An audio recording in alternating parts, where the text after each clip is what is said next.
Questions were, someone asked about for at least orthopedics, there's a kind of a standard letter. The question says, oh, do a letter, not do a letter. I pretty much, so I just want to read that again. Have the letters attach a true LOR as well. However, it says not to do so. Research reference. So, I know it's confusing. It is definitely confusing. What I tend to do is I write both, because sometimes I work with people in research capacities and a little bit of clinical, sometimes mostly clinical, a little bit of research, sometimes it's neither. And that last sentiment is really, not as common. But that being said, I will take the narrative letter and attach it to that of the ESLOR, turn it into one PDF document and submit that.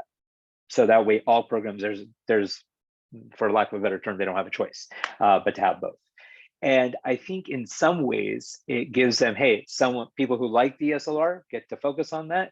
People who don't want to use it have the narrative letter too. So I typically just combine it myself, what I do for students that I'm writing letters for. As far as PDs, filtering step 2, I think it depends on the program, to be honest. But probably because there's going to be a spattering of people who have step 1 that's pass fail, I anticipate that many will use step 2, but exactly, and that's irrespective of specialty, but exactly what percentage that is, hard to know. So as something I'll just share, and some may be familiar with this and some are probably not, I did not match the first time. And I think looking back, I was no way, I wish I could go back and slap myself because I was no way nearly ready. I also did not have nearly as much sort of like experience in the field. I didn't really know what I was doing, to be honest. I had reasonable grades. I had reasonable grades. I had reasonable scores and all that, but I didn't have any. I had no research experience, and research itself does not equate to competence. I want to put that out there. Okay, so just because you have 1,000 publications, arbitrarily speaking, doesn't mean like you're a great clinician. But what it does do is allows you to demonstrate interest in the field, analytical skills, team building, initiative, develop connections and network, right? So there's a lot of things about that. So I would have told myself, do the research here, which I did after not matching, to do that beforehand. I think that's probably the biggest thing. I would have also been a lot more thoughtful about my away rotations and a lot more thoughtful about my performance on away rotations, because I don't think I made the best impression, despite me thinking at the time that I was doing so. So I would not necessarily, so with regards to if the letter of, so the question is, should you tell an attendee from the beginning you're going to ask him or her for a letter? My general sentiment, and this may not be unanimous, but general sentiment is, when you're doing an away, you're going to the away to be able to, and this will be the last question that I answer before we start the next session. You're not going to the away to get a letter. You're going there to make an impression with the hopes of matching there for residency. That's why you're doing your away rotation there. So you definitely want to get a feel for, hey, like after a couple of weeks of working with a given person, what's the feedback like? And if that feedback is strong, then that's a person that is a great person to ask for a letter from. Because if you just ask that, he or she may be like, oh, I don't even know who you are. And so it may thwart things a little bit, and it may not be as beneficial in the long run. So on that humble note, we will get started with our next session, and I will mic down. And Dr. Murdoch from Hopkins will be moderating the session as well. Thank you everyone for joining. All right, thank you to everybody, and thank you to Dr. Aiyer and Dr. Suresh for in the introduction. It's actually a perfect transition to what we're about to talk about today. Essentially, we're going to talk about how did I succeed in away rotations. The panel is directed at general advice towards students rotating. I had a medical student on orthopedic surgery or any other subspecialty. So today we have Dr. Don Laporte, who's the program director of orthopedic surgery at the Johns Hopkins Hospital. We also have Dr. Nicole Schroeder, who's the chief of hand, elbow, and upper extremity at UCSF. We also have Dr. Claire McDaniel, is one of my great PGY4 orthopedics co-residents at the Johns Hopkins Hospital. We have Dr. Viraj Shah, who is a fellow Kane and current ENT resident at UTSW. And last but not least, we have Dr. Kevin Wang, who is an orthopedic surgery resident at Harvard University. Thank you all for joining today. We also have sorry, Chris, we also have Dr. Nitin Agarwal. He's a neurosurgery professor and attending who would love to share his input on this process as well. Thank you so much for joining, everyone. All right, so the first question is going to be for Dr. Laporte, Dr. Schroeder, and Dr. Agarwal. What makes a standout rotator? Sure, I'll take the easy road and go first. Thanks for having me. I think a standout rotator has a positive attitude. They have a strong work ethic. They're a good team player, and they're helpful and proactive and prepared. They come early, they stay late. Before they leave at the end of the day, they ask if there's anything they can do to help before they go. They're nice to everyone, every level of person they interact with. And at the end of the month, when they're leaving, their team's going to worry about what they're going to do without them. Yeah, I'll chime in here. I agree with everything that Dr. Laporte said, but I also think, I tell people that it's a month-long interview, right? And so you have to do all those things that Dr. Laporte mentioned. And the other thing is, you may come from a program where you have no ortho, so you may be a little bit behind the curve in what your knowledge base is when you start.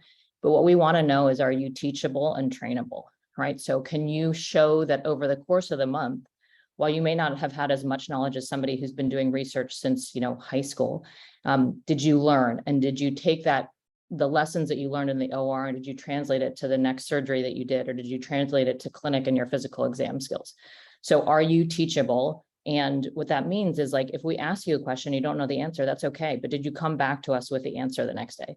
So I think that's a lot of what we're looking for in our applicants and those who rotate with us. Morning, guys. I'm not an orthopedic surgeon, but I am a neurosurgeon. So principles apply across both specialties. I just had somebody ask me for a letter of rec, and I called the chief residents, and it's surprising how detailed the chief residents give in terms of feedback. So everybody comes and rotates and thinks that you need to impress the attendings, but really I care what the residents say, because you're going to be on their team. It's easier said than done on how to blend in, and often I hear feedback that the person got in the way as opposed to helping the team. I think everybody has great intentions, but there's always this 3 A's that people say: affable, available, and accountable.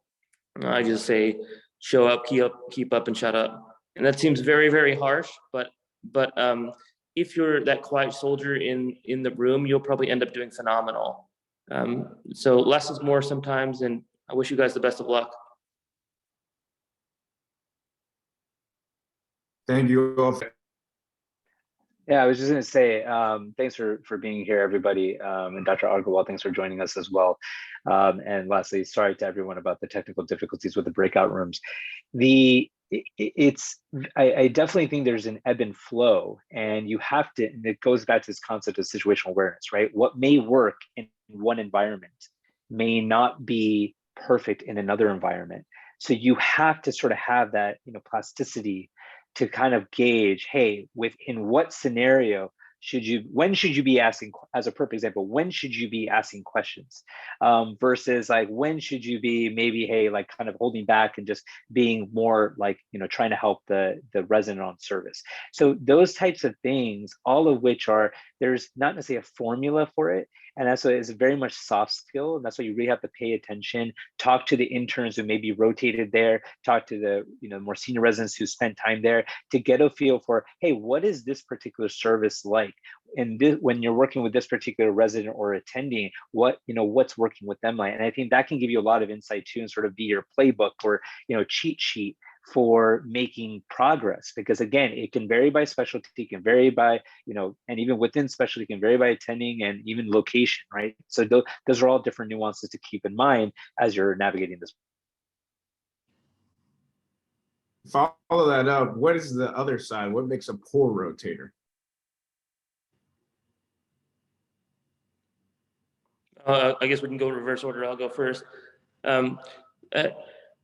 I think everybody shows up with great intentions. You wouldn't make it this far if you weren't a hard worker and trying hard. And I just think that resident feedback is critical. So I think people were saying earlier, you want to be a part of that team. So when we get somebody at the end that people were like, we don't want them on the team, that's rough. It's really rough to hear, especially when you're trying to write a letter for that person and it's hard to give them that good letter. I think things that are obvious, or if you show up late, if you put in less effort than the interns, basically you want to function at a level of an intern when you're rotating. So I think the small things that are mistakes can be deadly. You're on a month-long interview, so you got to be on that interview for that entire month.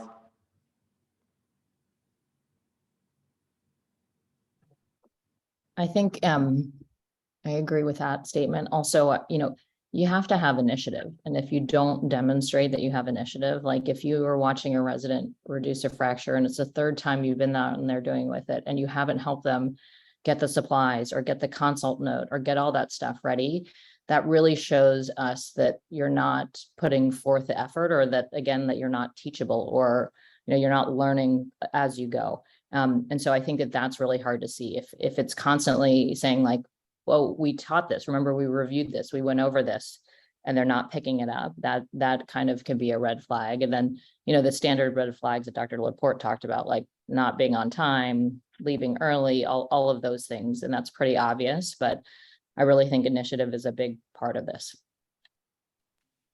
Thanks. Yeah, I agree with, of course, what both of you said. I would also say, again, I said be nice to everyone. Treating the junior residents or the staff differently than your senior residents or your faculty is bad form. Treat everybody well, and you can learn something from everybody. Don't be condescending. Don't complain, and that sounds rough, right? Don't say bad things about your home program or other away rotations. What I usually tell our students is that if you want to complain, call your family at night. They're happy to hear your complaints, but don't complain at work. And back to what Dr. Schroeder said about what makes a good, a standout rotator. Learn from, be teachable. Everybody makes mistakes, but don't make the same mistake twice. Learn from what happened the first time, and then make different mistakes the next time. I think it's okay to make mistakes too. I think that when you learn from the mistakes and you make different mistakes, people are actually, very encouraged by that. You're going to make mistakes. Everybody makes mistakes, but how do you grow from them? And that's actually a perfect thing. And I'll actually share, and I'm going to use one of our fellow interns as an example. So Dr. Murdoch, when he was going through the process, I've known Chris for quite some time now. And, we talked a lot, and this is why the connection with mentors and staying in touch with them and that longitudinal, not just through the match process, but beyond, is really critical, because we talked about a variety of things. We talked about different things, different pieces of feedback, ways to improve, things that were going well through the process. And I will say that was something that I lacked. So someone asked about, I don't think I made the best impression. I was just typing. I didn't, to Dr. Laporte's point, I didn't show up early. I didn't stay late. I didn't have a car, so I was walking to work, and definitely quite the trek at the time. And the reality is that it just, I don't think I, looking back, took it as seriously as I needed to, despite the thought that I was putting in a lot of effort. I was working harder, but not smarter, if you will. So I think, this notion of, yes, not just take feedback that you're given, and don't be afraid to stumble, but also be ready to get back up and keep on going and learn from, those around you, right? You learn from your peers, learn from, those more senior to you, because you can pick up some piece of wisdom all along the way, no matter who you're being surrounded by. So I think Dr. Agarwal touched on this point earlier, but for rotators that don't necessarily rotate with you, who do y'all receive feedback from? Yeah, I mean, I literally, as soon as somebody comes and asks for a letter or asks for my feedback, I literally just email the 3 chiefs. And then beyond the 3 chiefs, I actually talk to the interns and twos. I email the chiefs, but I talk to the interns and twos in person, because that's who you're working with the most. And then the obvious classic deadly one is, I go talk to we have a greeter in the hallway, right, who greets the person every single time, and everybody walks by. But if you've talked to that person, you know that person's name, you talk to people in the hospital, I think those things matter. It shows that you're a doctor, not just a surgeon.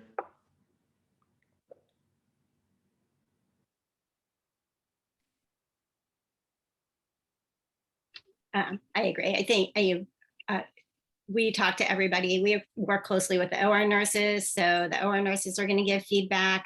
Certainly the residents, you work closest with the residents on your team, and we really value what they have to say. The program coordinator, you have, that's probably your first point of contact as you're setting up your OA, and they work with a lot of different students.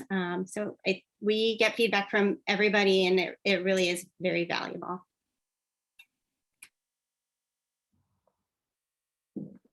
Someone just asked about, and it's not necessarily applicable to aways, but I'm going to kind of parlay it into that. They talked about scoring and, kind of emphasis on maybe step 2. That's going to be very program dependent.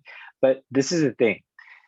The aways are going to play moving forward. So if you go back in time, the aways were always super important. And then, of course, COVID hit, and then there were no aways. And everyone's like, let's rely on virtual experiences. And there's a huge paradigm shift in terms of engagement. Now we've got to wait. And then, of course, we go back to one away. Now we have, full aways again. But in all of this, there has been major shifts, right? So step 1's gone to pass fail. Many great grades across many institutions, Hopkins included, is pass fail now. And there's lots of facets of the app that are, it's harder to tell. It's hard to pick up on some of those, soft skills about performance. And, the MSPE, the Dean's Letter, like that's obviously important. But your performance on the way rotations is pretty critical. So I say this because it's not about just grades. It's about the entire caboodle, right? And I probably will never say the word caboodle again, but the reality is that it's the entire story or picture that you're trying to paint. So a lot of students, and as Dr. Suresh mentioned earlier, after match this past year, I can't even tell you how many students I was talking to who were amazing on paper, like I was mind blown. I'm like, I am like nothing compared to what you were, what you are this past cycle, but they didn't match. And it just goes to show you that it's not just about scores, it's not just about grades, it's about the entire thing. It's about the advocacy, support, and mentorship that people receive. And in part, how you develop part of that and how you showcase your strengths is through the away rotation. So think about that as one piece of the entire puzzle. Step 1, step 2 are just parts of it. They're not the entire thing.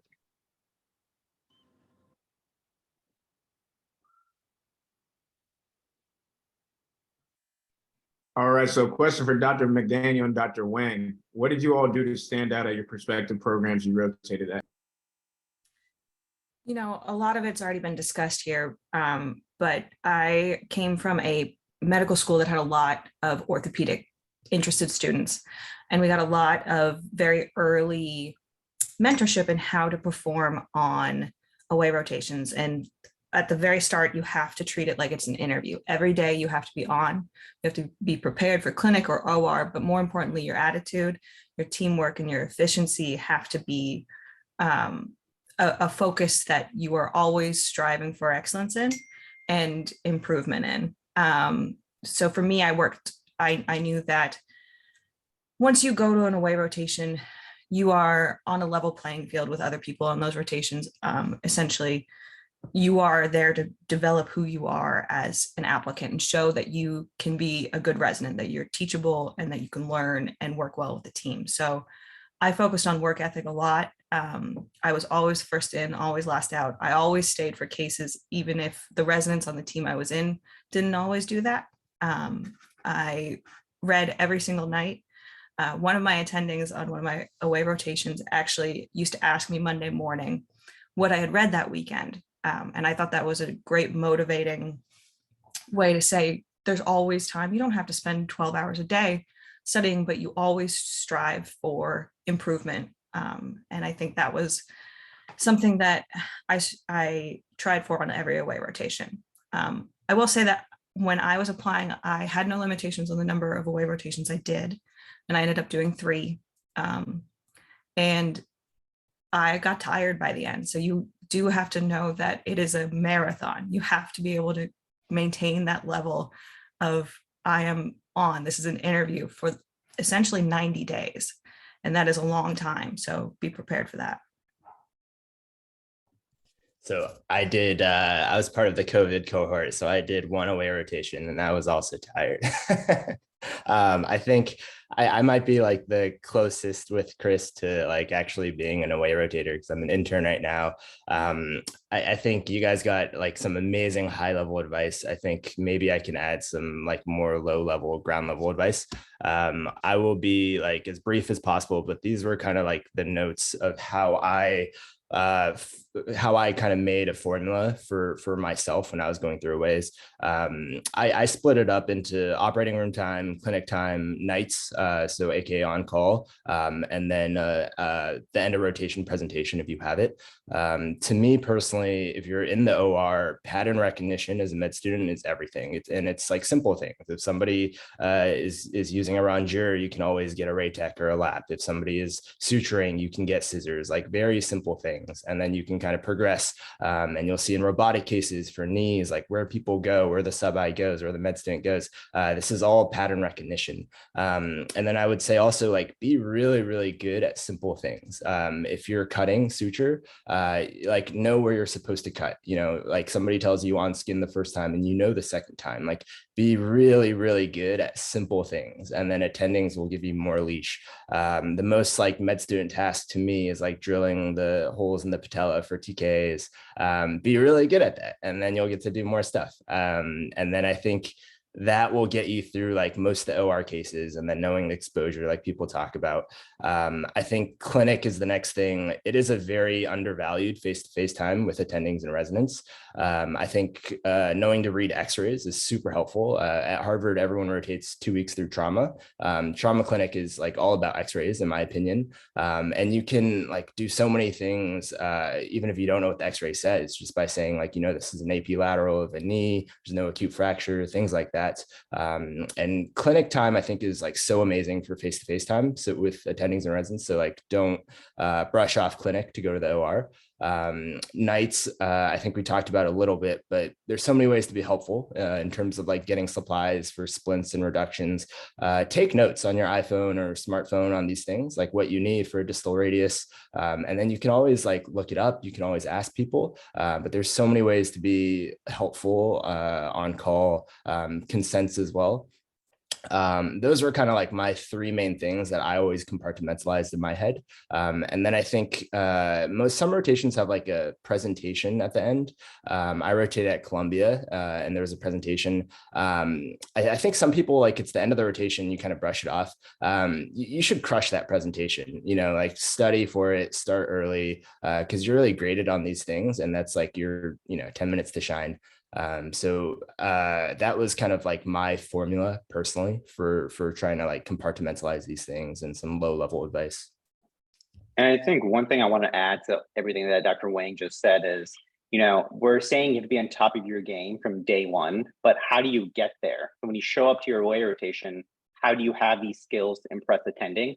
I think the best way to practice and rehearse is one, I know we have a lot of third years and second years listening in, take call early, get involved in whatever specialty it is, get that fundamental routine down.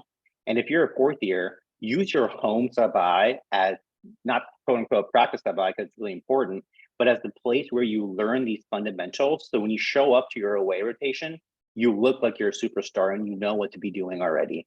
No one expects you to be an expert in orthopedics day one as a fourth year medical student. But what people expect is that you're teachable and that everything, the pattern recognition that Dr. Wang mentioned is something that you rehearse every single day. And if you show up with these skills from day one, I guarantee you, regardless of what specialty you're applying for, you're going to impress people.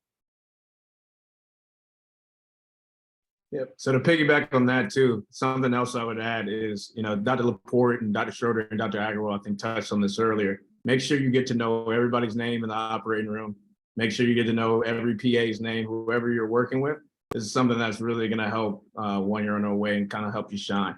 As far as a follow up on that, how did you all go about choosing your away rotations?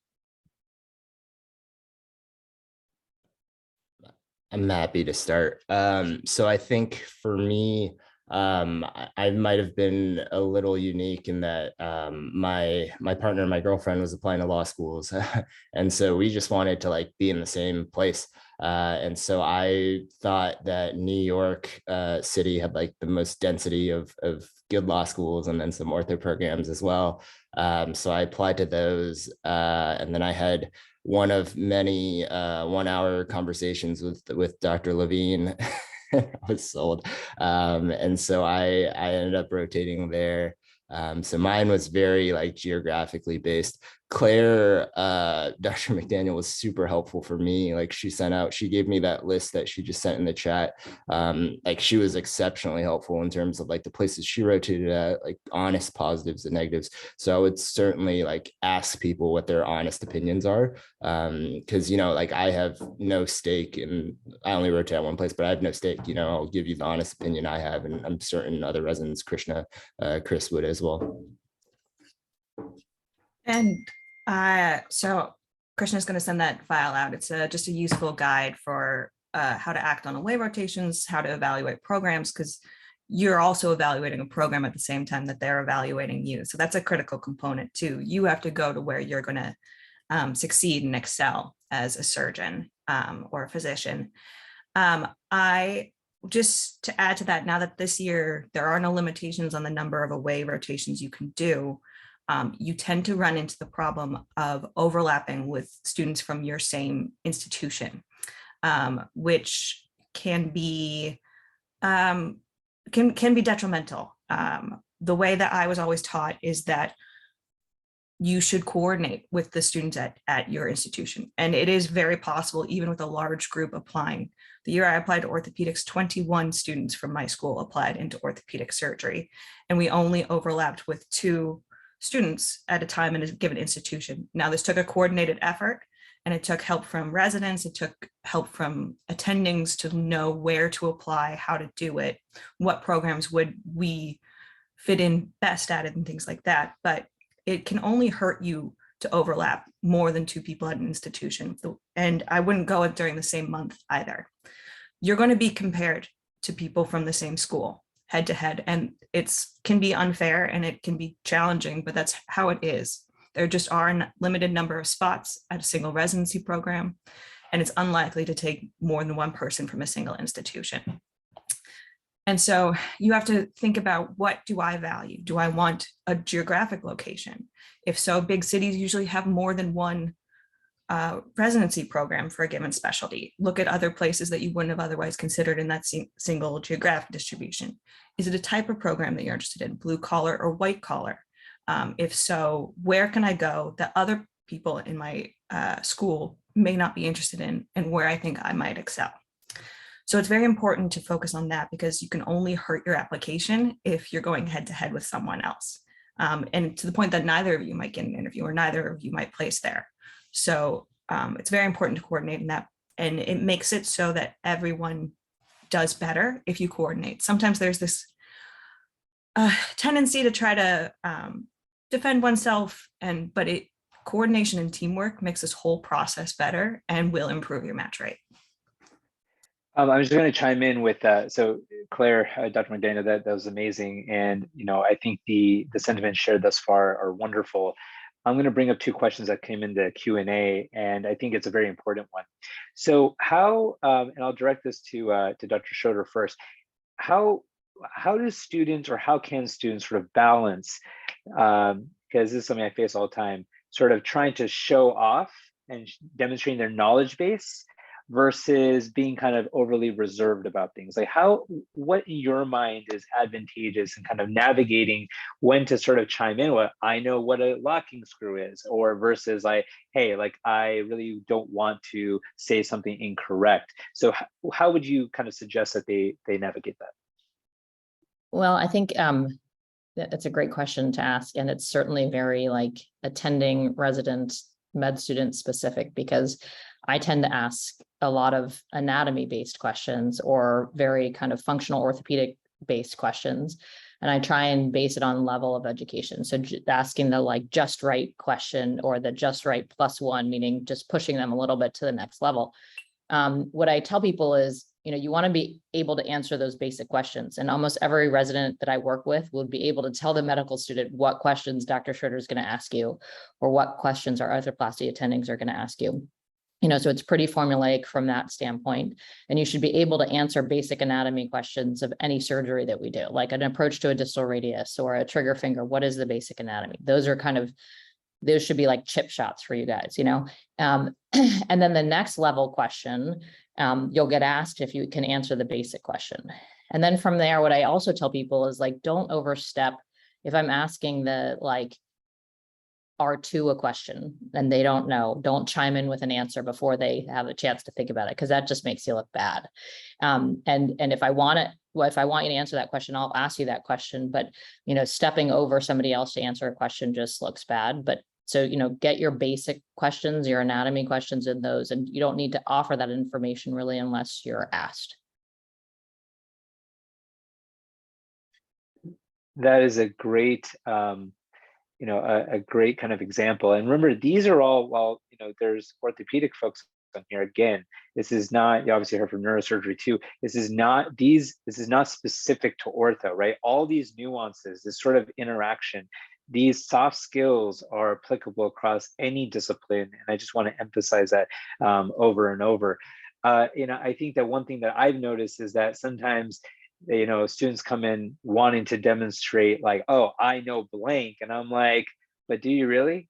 And when they do that, and Chris knows this in fact, because rewind to back in like 20, whatever it was, when he was a first year med student and asking me questions about ortho stuff, I poked back and said, hey, well, let me ask you this. And the reason that becomes important is especially when you're on a away rotation, you're trying to stimulate conversation, right? And so you don't want to inadvertently, depending on who the attending is, kind of end yourself in what I always like to say, get pimped into oblivion inadvertently, because you're trying to showcase what your knowledge is. Whereas in fact, if you say, hey, let me start with a more top level question and then work my way down, in terms of stimulating that conversation, that can be very beneficial to kind of establishing rapport with an attending, with the resident, whomever, and they may very well be more likely to let you do more in the operating room or in whatever the setting is. To Dr. Laporte, I'll ask this question that got brought up also is, how often do you interact with students on the aways? And do you, if you don't get a chance to interact with a program director, is there a chance to set that up? Is there another opportunity that's set up if students can students reach out to connect with you or the PD team as a whole? Yeah, thanks. That's, I think, a great question. And different programs certainly run different ways. We don't have at Hopkins, we don't have the away rotators rotate directly with me, but I meet with all of our away rotators while they're here face-to-face, one-on-one, and have the opportunity to get to know them. If I would encourage people at wherever you're doing your aways, if it's not already set up for you, to reach out to the program director when you get there and ask to set up a meeting. I think all the program directors will want to meet you. We're all very happy and honored that you're spending a month of your time with us, that you're interested in the program. And we'd like to get to know you, learn more about you, and tell you about our program. So I would definitely encourage you to reach out to the program directors. Many of the programs, you'll have some clinical time with them too. And if that's something you're interested in, you can pursue that as well if it's not set up. So be proactive. And I think, nobody's going to be unhappy to hear from you. Everyone's going to want to meet you and get to know you. One last question that's coming up as I think we're heading towards the tail end of the session.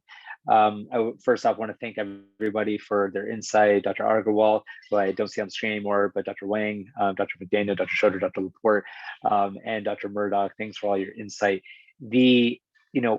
How and when should you ask for a letter? We can kind of go around the room. So if someone says, hey, I'm kind of looking to get a letter at this particular institute from a given institution, is it something you should ask for right off the bat? Say, hey, I'm looking for a letter. Is it something you should wait halfway through to ask for? Is it something you should ask for at the end? And I'll start with Dr. Schroeder because she's to my right here. Yeah, that's a good question. We have a lot of students come in saying that they're planning to get a letter of recommendation. What I usually tell them is, or advice I give my own students is, you're not going to a program to get a letter of recommendation, right? You're going to show your skills. You're going to learn about the program. You're going for like a basically month-long audition. That being said, if that's something that you have on your mind, you come from an institution that doesn't have your own program, or maybe you haven't had a lot of interaction in orthopedics and you do need a letter from, somebody in orthopedics, you can talk to your resident at the beginning of your rotation. We have people rotate either for 1 month at our trauma hospital or 2 weeks and then 2 weeks. And so what I have them do is talk to the resident and say, hey, I'd really like to get a letter of recommendation from X, Y, or Z, or maybe it's just Ann attending on this rotation. So if it's possible to have as much interaction with them, that's great. But on the flip side, you don't want to like say, I want a letter of recommendation from this person, and you might not even be assigned to work with that person at the end of the rotation. They're like, I haven't really worked with you that much. I'm not going to be able to write you a strong letter. So I do think that you have to think about it, like how many points of contact, have those been positive points of contact? And are they willing to sit down and write a strong letter for you? So that's kind of how I have them think about it. And if you haven't had many points of contact, it's not worth asking for a letter, because a mediocre, I barely know you letter, I'm just reiterating what your CV says, does not help you. It can even hurt you. Dr. Laporte, I'll ask the same question. Thanks. So that last point I think is particularly important. 2 points. So one, you're not going to the OA to get a letter, and you are definitely better off not getting a letter than getting a lukewarm letter. But that being said, many of your OAs are going to work closely with the faculty, and they are going to get to know you. And I think it's very appropriate to ask for a letter. Hopefully, in your month time there, you'll have the opportunity maybe halfway through to sit down with a faculty member and ask for feedback. And that's something that you can proactively set up. And then that gives you an opportunity to get a feel for how your performance is, give you an opportunity to do better as well. But that may be sort of a first chance to say, I've really enjoyed working with you. Would you feel comfortable writing me a strong letter? And then meet with them again towards the end of the rotation. I think it should be a face-to-face ask. I actually had a meeting with one of our rotators yesterday, so rotating with other faculty, and asked me, who should they ask for a letter? They've worked with, X, Y, and Z. So as was mentioned, you can ask the residents who might be a good person that you're working with to get a letter. You can ask the program director, or it can just be who you're working with closely. But I think key things are to ask that person directly, and you make sure they know who you are and you've worked closely enough that they can write a letter about you and not just rewriting, what your CV is. I think that on that humble note, we'll end this session at this point. I want to thank all of our panelists for their insight at this juncture, and our moderator, Dr. Murdoch. So we will take a few-minute break. We'll do a short presentation from our partner, Lippincott-Wolters, Walter Kluwer, and then we'll start again with the main webinar at just about 12 o'clock. Thanks, everybody.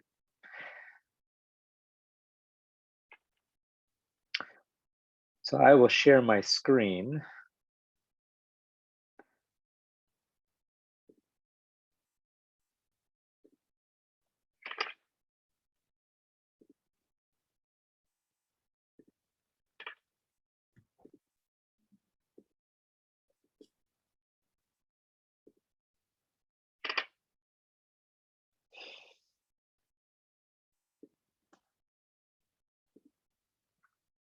Day. My name is Phyllis Hittner, and I'm a Strategic Marketing Manager for the Medical Education segments of Wolters Kluwer Health, Learning, Research, and Practice Division.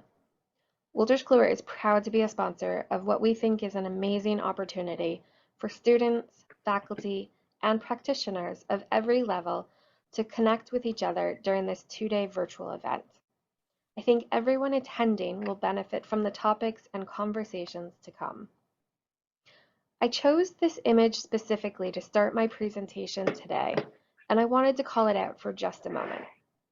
In the medical field, I think, more so than many other industries, each of you is connected and need to support each other in order to ensure success. I mean that in the sense that as a student moves through their formal medical education, they rely on the knowledge of their instructors, their upperclassmen, and other healthcare professionals to develop their own knowledge for success on their exams and moving into clinical settings where they're working with patients. Then, as a practitioner moves into their career, they still continue their education, relying on themselves and their colleagues to develop new skills and procedures. And then there's the ultimate connection, the patient, who's relying on your education and your clinical experience for their own well-being. None of this can happen successfully without each of you supporting one another. What this two-day event is all about is confirming that you're not alone in this journey. While you're making essential connections today and tomorrow, I also want you to remember that Wolters Kluwer is here to help you at every point of your education and your career.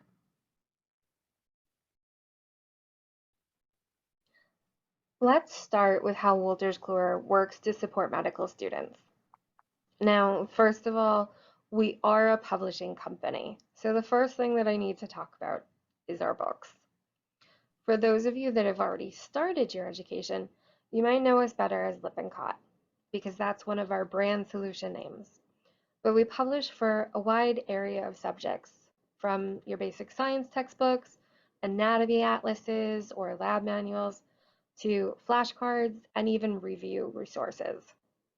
We even have a new book publishing early next year that's part of an orthopedic rotation survival guide that many of you might be interested in, especially since it was created with some of the coordinators of today's events. I don't, unfortunately, have a picture of the cover yet, so I'm going to urge you to follow us on social media for when we announce it.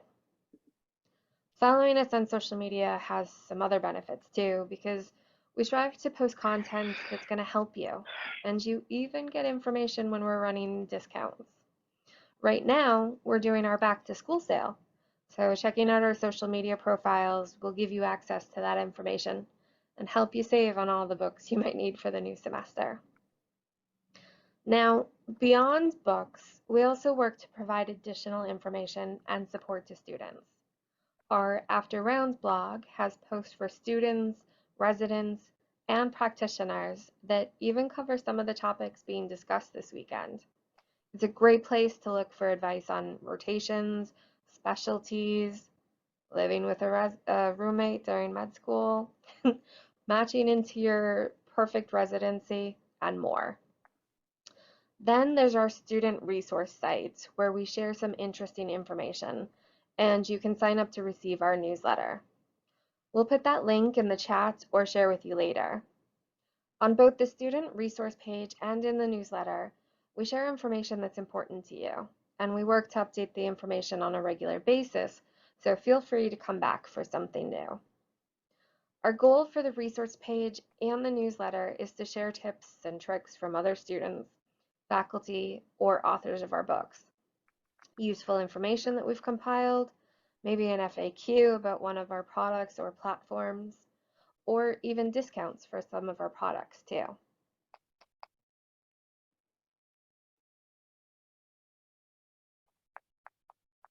It is often joked about that medical school is like drinking from a fire hydrant. But in my perspective, residency isn't any easier. Thankfully, Wolters Kluwer also has a variety of products to support residents and residency coordinators, whether it's with our popular Pocket Notebook series, our health library collections, or the 5-minute clinical consult app. So I urge you to visit our residency resource page, or again, follow us on social media, because you can find all of the same benefits for residents and residency coordinators there as well. I also encourage you to explore our After Rounds blog, as there's great articles for residents there too. I've also included a shout out to our residency websites, where residents and residency coordinators can find additional information around books or digital resources that are specifically designed for residency programs and education. And if you're a residency coordinator looking to connect with someone from Wolters Kluwer regarding any of our digital products, you can email the team at sales.ovid.com.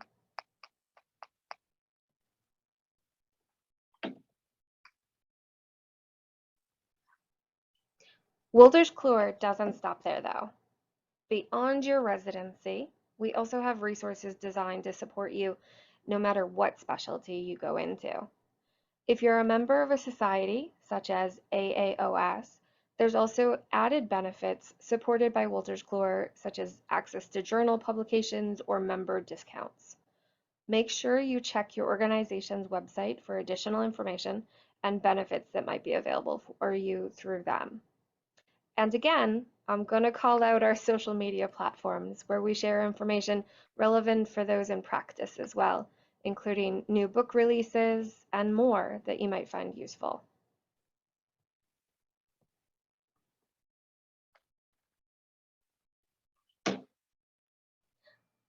Now, I'm not sure, but there may also be some faculty members joining us for this virtual program, and I don't want you to think that we've forgotten about you.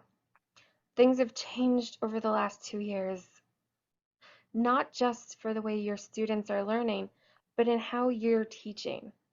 Whether you're in person, virtual, or using a hybrid model, I urge you to speak to our dedicated Wolters Kluwer sales representatives to learn more about our textbooks, study aids, and digital learning solutions specifically designed to support your curriculum.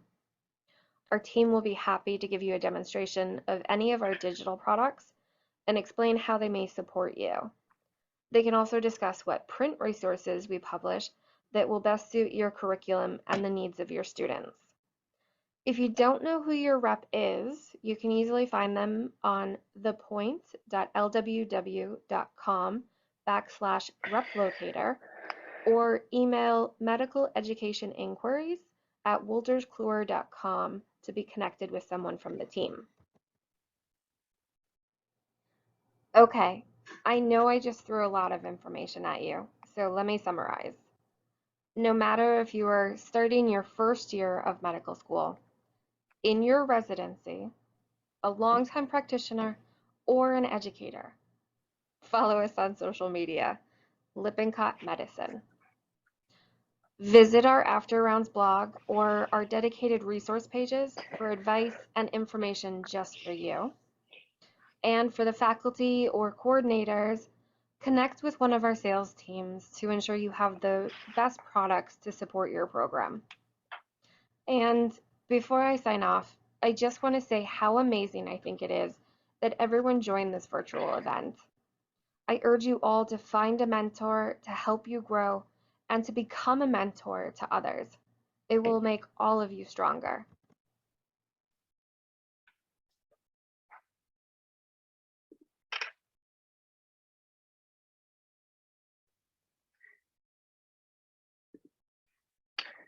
Thanks all for taking the time to listen to that. We've got a few minutes before the next session. So if we want to take a break, stretch your legs. If you're not standing like I always do already, you may want to sit down. If you have other questions you want to ask, and again, we're here, happy to kind of field them. You know, it's been amazing to see the interest and the output of kind of messages and questions, and we're really honored to be able to help support you know, some way, shape, or form through this journey. And I'm quite honored to be a part of that. So thank you for taking the time to join us today. And again, once again, sorry for the technical glitches of Zoom. You would think with the experience between Krishna and myself, as far as technical savvy, we would have been able to handle it, and our parents would have infused that into us. But unfortunately, I don't think. Yeah, I'm sure my parents are screaming at me somewhere about this particular issue. Yeah. So I would be shocked if my dad doesn't pop his hand up to yell at me sometime today.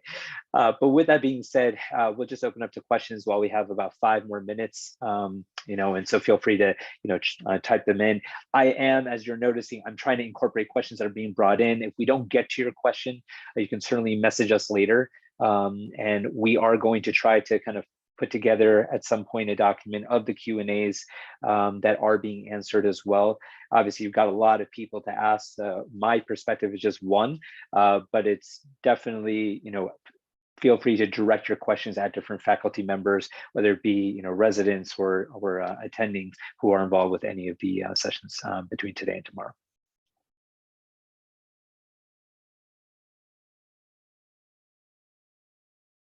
There's a reason why we went into medicine, Dr. Aiyer, not a software, computer science, or IT, huh? Touche.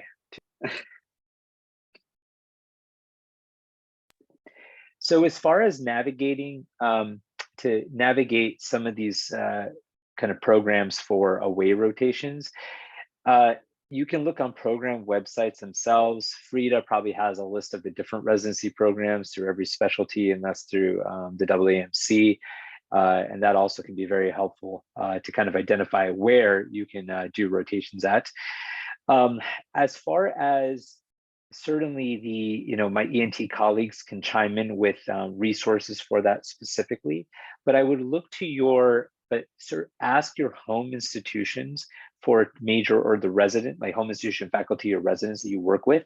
And if you don't have that, certainly message any of the ENT residents that are on here with regards to resources for, kind of head, neck, and throat type issues and pathology.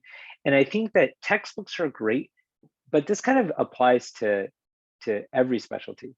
You don't have time to read a text while you're on an away rotation. It can be very difficult. And so you have to consume information in a variety of different ways. And that could be sometimes people have podcasts that are out there. People have, there's different medical platforms. ViewMedi is one of them for kind of a lot of different specialties, including orthopedics, that has videos and discussions. Journal articles, and particularly review articles, are often provided by the journal of a given academy of a particular discipline. Those can be very beneficial, not just for faculty, but for residents and for students too. And many times there's websites that often contain that are educational platforms to dispense information to. So think about all of that as you're trying to navigate this, the specialty that you've got in front of you. I think one thing I want to add to that is your residents are your best resources. So before you scrub into a case, whether it's ENT, plastics, neurosurgery, evaluate critically how are they preparing for the case. And if you ask them these questions, I guarantee you'll have access to a bunch of resources that you never knew existed. And that's exactly what I did on my sub-Is as well.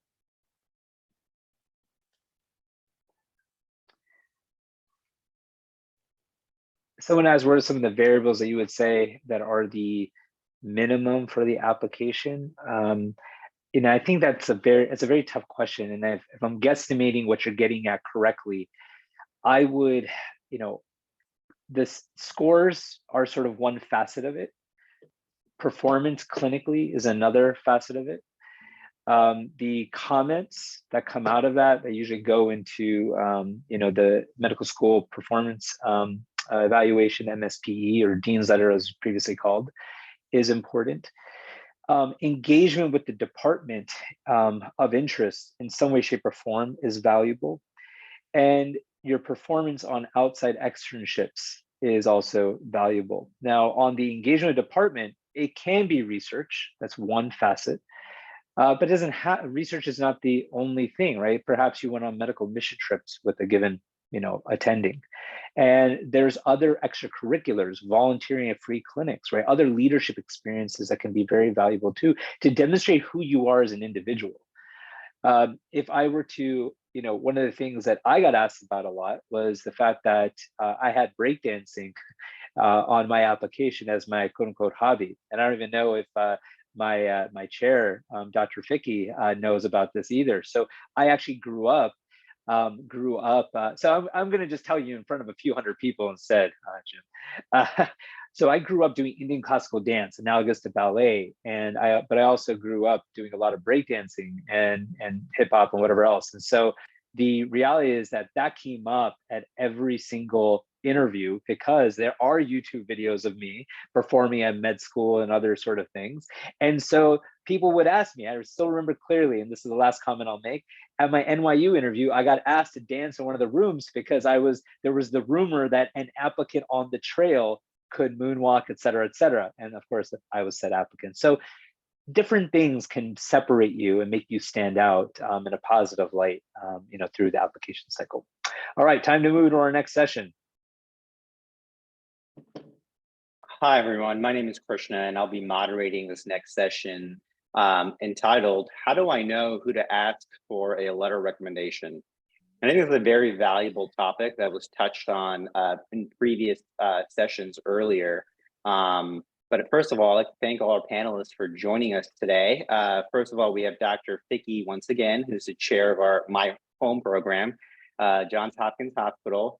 We have Christopher Murdoch, my co-intern, also from the Hopkins Hospital. And finally, Dr. Agarwal again, neurosurgery faculty and professor at WashU at St. Louis. Thank you all for joining once again. Dr. Ficky, I'd like to start with you. When you're reading a letter recommendation, and I'm sure you read a lot of them, is there something specific, some specific pros you are looking for when you're reading someone's letter recommendation? Thanks, Krishna. Yeah, I do. I think so I first look to see the introductory paragraph is how much the author knows, how well does the author know the candidate? As an example, my letters will say, I have this privilege, and then fill in the superlative, okay? And there's a whole ranking of superlatives, but I look for sort of a gradation of superlatives within the first sentence. I look for whether they've waived the right to read it, because that tells me that the candidate is confident with this letter writer, and this letter writer is going to likely be laying it evenly out as candid as possible. Then what their association is. Have they worked with him in the research lab? Have they worked with him in clinics? My letters always say, and every student that rotates with us gets to spend a day or some time with me. So they state whether they've been in the operating room together, whether they've been in the clinic together, whether they've done a paper together. So that degree of association ties to the author how close they know the candidate. I'm looking for again, as we talked about personal statement, not what the CV says, because I can read that, but highlighting things that are important on the CV. So if I know a candidate well, I'm going to state this candidate has done these papers, and most noteworthy of these of the work that they've done, what stands out. If they have done mission work, if they've done volunteer work, some of that aspect is not necessarily highlighted in a CV, and many people won't. So my letters and the letters that I look for are going to specify issues that I want to emphasize. And that is either exceptional performance that may not show up on a CV, or maybe addressing not exceptional performance and why. When I meet with a person in before I write a letter, which we do, I will always do that. And I think that our candidates should ask for an in-person meeting, or at least a direct Zoom way that you can talk through what the letter's gonna look like. So hopefully that's helpful. I know there's more, but we've got a great panel. Look forward to some other answers. Thanks. Thank you so much for that, Dr. Ficky. Dr. Agarwal, what about you? I'm sure you also read a lot of letters coming through WashU. Is there something you're looking for specifically? Does it really matter who wrote the letter versus the quality of the letter? Because that's a very common question we get. I mean, obviously, if you can get both, right? If you can get a letter from somebody I know, and then, it says that we want to rank that person to match, that's like, the golden buzzer right there. But I think that really reading the letter, no matter who it's from, if at the end they say that they want to keep that person in their own program, and you reach out to that program and it really is true, that goes a really long way. Got you. Yeah, that makes sense. So Dr. Murdoch, follow-up question to that, you just went through the application cycle, and obviously you had to get strong letters of recommendations. Who did you seek letters from? And based on what Dr. Fiki and Dr. Agarwal mentioned, how did you pick your letter writers when you were strategizing your application? Right, that's a great question, Christian. For me, one of my letter writers was Dr. Aiyer, who I met, as an MS1 and kind of carried me throughout the 4 years. So somebody that knows you pretty well, knows you when you didn't know very much and kind of saw you progress. Besides that, I also asked people I rotated with here that I felt like I did well with, or at Miami, I'm sorry, that I thought I did well with. So the way I kind of ascertained that was by talking to all the residents. They usually told me who they thought was a good letter writer. And once I deduced that, I kind of asked them, what are they saying kind of when I'm out of the room? And, if they thought it'd be a good idea for me to ask for a letter. If they said it was a good idea, I always would try to, catch them, a couple of days before I'm done with the rotation, or maybe the last day we're in the operating room alone, or, or not around as many people, and, ask them, how they thought I did on the rotation. And if it was positive, like, oh, we really gonna miss you, or, you've really been a valuable asset to the team, then I would usually ask them for a letter. And I think that was very helpful for the chair letter too that's written, because a lot of these people that wrote my letters were from Miami, and those comments kind of went into the MSP, or not the MSP, the chair letter. That's a really good point you just brought up, Dr. Murdoch, about choosing specific people for letter writing. Let me ask you, this is a point that was brought up in our last session by Dr. Laporte, getting a letter from an away rotation. So, obviously you have less interaction, like doing a 2 weeks or 4 weeks, depending on what you do for your away rotation. Let me ask you, what are your thoughts on getting a letter from an away? Do you think it's something students should actively come in looking for, or is it something that you should have on the back burner in case you have to find a good connection at the away rotation? So personally, I think it's going to vary depending on what you ask. I didn't ask for a letter on my way. At the time, I thought, I'm just going to go to this program and work as hard as I can and try to show that I belong. I didn't think it was, I guess, worth it for me to ask for a letter, but I could see the potential for that if you feel like you thrived with the person you rotated with. I think, just going about it the same way that I talked about kind of with your home rotation. Like if there's somebody that you rotated with at, Hopkins, for example, you rotate with Dr. Aiyer, you felt like, you really thrived with him the first week, to have the same approach. So ask the residents kind of like, what is he saying behind my back? Then after that, be like, okay, like, let me find an opportunity to really ask him, to write you like what his thoughts are himself, and then to write you a letter if those thoughts are possible. Got it. And because I'm being thrown under the bus, I'll comment akin to that. So what's very interesting is that there's many students who come through of varying levels, right? As I mentioned earlier, I think in the last session or prior to that. And I am always just trying to gauge it's not even so much, I don't have any expectation about knowledge personally, okay? That's just for me. What I am trying to look for is, I'm usually saying, well, I may be a little bit different than the norm, what you might expect going elsewhere, as Chris knows. But in terms of how you respond and how do you use said feedback that I give you to move forward, that to me is actually more telling about your ability to take feedback during residency and at various stages from first year all the way to chief year and implement that. If I can get that sense very quickly that you're willing to, you don't have to know everything. I don't expect you to know everything. I don't know everything. But if I can tell that you're willing to work hard to improve upon what may be some challenges you're facing, that to me is someone who I'm going to feel much more comfortable about writing a strong letter for, versus someone who's like, well, Aiyer isn't, like, he's not the program director, or he's not this, or he's not that. And it's like, okay, he's not as quote unquote fancy as like someone else, is like, the big name like Dr. Fiki or Dr. Laporte as examples. So to me, that's where I would say that I want to see that you're willing to take that charge in terms of improvement to really say if a letter ought to be strong. The last thing I'll say is asking for a letter at the beginning, I think almost really introduces a lot of observer bias, in my humble opinion. And I think you are potentially tainting the waters a little bit. and versus waiting a week or 2 weeks and then getting feedback and then using that as a litmus test for whether a letter ought to be strong or can be strong.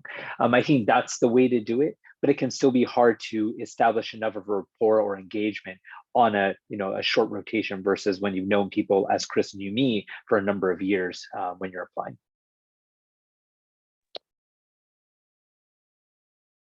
Krishna, I'd like to add just to really amplify what Dr. Aiyer said. Just this is the letter. So this has been on a question earlier in the morning, and a number of people have it. I think people are always when to ask. Get to know. I said earlier in our personal statement commentary that you're not going to connect with everybody with your statement, with your letter. You're not going to connect with everybody in your rotation. You want to get more than center of mass. Okay. So if you have that feel in the first couple of weeks, I'm a big believer in blink and thin slicing and looking at the first few days. How do you fit in with your rotation? And look for the folks who are going to do that if you're on away rotation. If you've been with them a long time, then that's going to be key. And I too, I don't, I write. I want to amplify that you have every applicant has the option of getting another one, or sometimes required, but from a chair. So what I look for in the letters is get all the letters, get letters from the specialty within. If you have like a very close longitudinal relationship with somebody that is not in the specialty, consider it, but it's probably best to have the specialty. And if you know the chair well, then get asked for the chair letter, because that's a freebie. It's an extra letter with it. But if the chair doesn't write letters, then a co-signed letter doesn't have the same impact, and it won't have that same things that I talked about earlier. Where I actually once asked the chair. I commented about a student when I was in a personal meeting with the individual, the chair of another place, and they actually hadn't really known the person. They co-wrote it with somebody else. So just to know where it stands, you can, and I don't think it's an unfair question to say, will you write my letter? And we should we as chairs or we as letter writers have a reputation, and the reputation carries with us, so I think people around the country know that if I write a letter, one, I'm writing it. Two, I've actually matched my letters with a junior faculty and said, rank order these, because Dr. Agarwal pointed out, make the objective stratifying statements in that letter. This isn't about to faculty who to write letters. I'm happy to coach that, and we can do another webinar, but for you all to understand that we write letters. I as a chair write a lot of letters, and those letters should be able to stratify amongst all the people that I write a letter, so that you as a reader can read those letters and stratify the people if there's numerous people from one institution. Hopefully that's clear. Thanks. Yeah, that makes a lot of sense, Dr. Vicky. Thank you so much for addressing that. It's a quick follow-up question. I get this from a lot of current medical students and junior medical students. Based on the stratifying talk, is there an opportune moment or window of time where you as a faculty member would prefer students to come to you to asking for a letter? You briefly touched on this before, but should they announce their intention before? Should it be after their rotation? Should it be in person? How should the request be made? Because there's a lot of variability in this. I've seen personally where students are requesting letters by email rather than in person. What is the etiquette that faculty expect? Dr. Agarwal, Dr. Vicky, please feel free to answer that. I don't know. I personally like when somebody has set up a time to bring their CV and meet with me, because we only get little snippets with rotations, and a lot of the feedback is coming from residents. So, this past year, I've actually just asked my admins and only make that a policy that, if anybody wants a letter, they set up a time, they come by, they meet, they bring their CV, etc. Yeah, I agree. I think that probably in this order, make an appointment, bring in your CV and your personal statement, and actually meet with the person whom you want to. When to do it? A month before September 15th, if possible. But but understand that you may be rotating at that time, and so look, as I said before, take some time to know on a rotation. But if you're at your home institution, probably talk to them early on, maybe before you do your away rotations, because you can do it in person and you might not be there. If you can't do it physically for whatever reason, then Zoom is the next best thing. I wouldn't text. I wouldn't, you can email and say, hey, here's the introduction. I'd like to talk to you about possibly writing me a letter. Could we meet?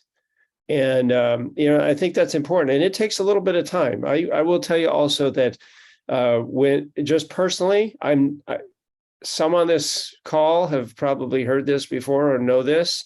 And Kevin may know this too, because he had a chair letter, is that I'm writing those letters to the best of my ability, and they may not be done a week before. They may not be done the morning before the deadline, but they're going to be done. And so I suggest that you check in a week or so before if you ask, and then let it go until maybe a day before. But hammer texting at 10 o'clock at night sometimes is trouble. That's personal. I don't know how you feel, but we're going to get them done. If we committed to doing it, we said we're going to do it, we're going to get them done.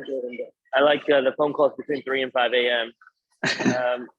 I would tell you one other thing, that if you're rotating, I think it's easier for your home student, right? You've interviewed for 4 years. You kind of know where you stand. If you're rotating, it's very difficult, right? When do I ask a letter? My personal advice is go make friends with the admins. Like, you know who these people are. They're very friendly. And in the first couple of days, you can ask the admin, hey, I want to get on his calendar. And they'll put you on the calendar, right? Even if I don't know who you are, I don't know what my calendar is a week from now or 2 weeks from now, etc.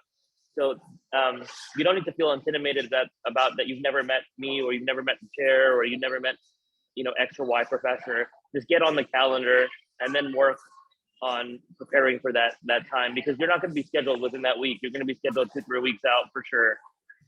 So there's a secret for 213 attendees. Oh, sorry, I gotta. The tip I'd say for 213 candidate attendees here is definitely know the admin. If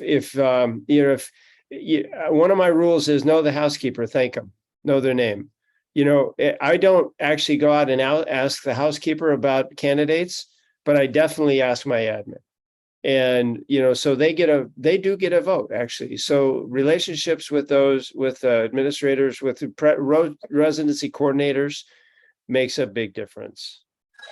I want to go one point further and tell you this. If you set up a meeting to meet with me, and my admin comes to meet you asks you to meet you at a certain time, and you blow off my admin, she's gonna tell me immediately, right? So the admin, for all intents and purposes, is your letter writer. I would just keep that in mind.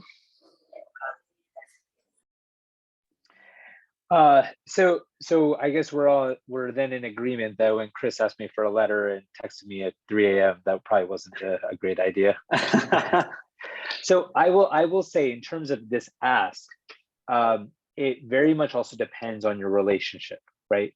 So if you have a relationship such that, like Chris and I have, it's very different than if it's a much more formal one, right? Then it might be between a student and a chair, or a student and a faculty member, right? That's very different. So I think you do not make assumptions, but I would always err on the side of being professional and being formal, because you can't go wrong that way. But also, with regards to what was being asked, like faculty who are writing letters, who are at, on average, academic institutions associated with residency programs, they know how important this is. And yes, sometimes some of them need more reminders than others, but I will say they all know to get this done it may not be done with the acuity you want, but that's also because between, and if I were to ask Dr. Agarwal or Dr. I know Dr. Ficky's schedule a little bit more, but if I were to share with you any of their schedules, you'd probably be very mind blown as to how much they have going on in addition to writing your letters and the meetings and the patients and everything else there too, right? So it is a priority, but it's mixed in with everything else that's going on. So just be mindful of that as you're kind of navigating this process, which is obviously anxiety provoking as it were. Yeah, I can pick. I was going to say, I can piggyback on that from the student perspective too, because I feel like, a lot of times this is something I was very nervous about when I was going to ask for letters. Try to do it like a halfway point, get feedback, and then at the end, ask for a letter. So for my rotations at Miami, it was 2 weeks. So you have the first week to kind of fill out and see how you were doing. And then the second week was like, okay, let me hone in and try to give this letter. I kind of know the flow. I kind of showcase my skills. Let me ask for the letter then and see what happens. Yeah, I would say at the end of the day, we are you, right? So we went through it. It was very recent. It's still in our memory. So the things that we're telling you are the same things that we did, and we know it's important. So I've been asked this question a lot by junior medical students. So research years are becoming more and more common now for all competitive specialties. So if you do a research year, is it expected that you're expecting to see a letter recommendation from your PI or PD from that research year? And if they don't have that letter, is that considered a red flag? Just because of the fact you spend a year doing research, is it important that you have a letter recommendation that substantiates the work you've been doing under that mentor?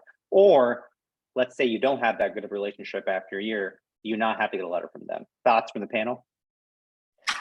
This topic's come out a lot about a research year that I've been involved in. So I just want to put this out for everybody. I actually don't care if the letter comes from your PI or not. For a research year, I think if you take a research year, the bigger question is, what did you do that year? So that's the question that comes up. No matter how good your letter is from that PI, do you have the CV to substantiate a whole year off? I personally much rather have 4 letters from my colleagues, from 4 neurosurgeons, rather than from a PI, but that's just a personal preference. Yeah, I think that, I think it sort of puts a yellow flag up a little bit, maybe not a red one, but, you've spent a year. One aspect that I think that if you're doing a year away research, try to coordinate some clinical time with them.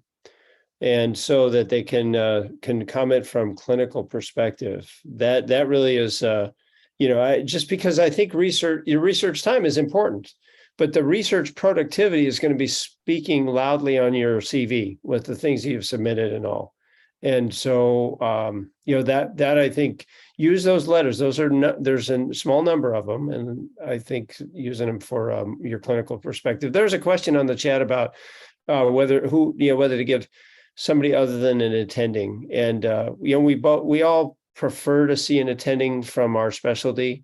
One, because we have some name recognition potentially, and as I talked about, reputation, but also because I think your residents are going to know you, and a good letter writer is going to pull the audience. I actually talked to my chiefs. We have a chief that is really directly assigned to working with medical students, but I kind of talked to the resident who was on the team with the applicant. And so we can get some homework, do a little homework with that. And so understand that if there is if in your meeting, bring up that you worked really with, don't wait for that meeting to set up the letter. You can kind of steer that and say, I worked with so-and-so. And so, I know that, that Dr. Murdoch was my intern and worked really well with me. And, so they probably know me best or something like that. But that's an opportunity to to actually have input without necessarily writing the letter.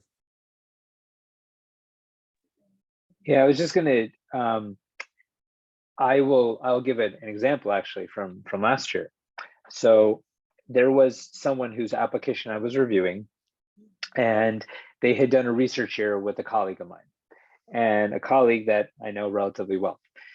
And I reached out to said colleague, and I was like, "Oh, how was this person? What were they like?" And said colleague was like, because I had wondered, why don't they have a letter from this person? And they're like, their performance was really not great.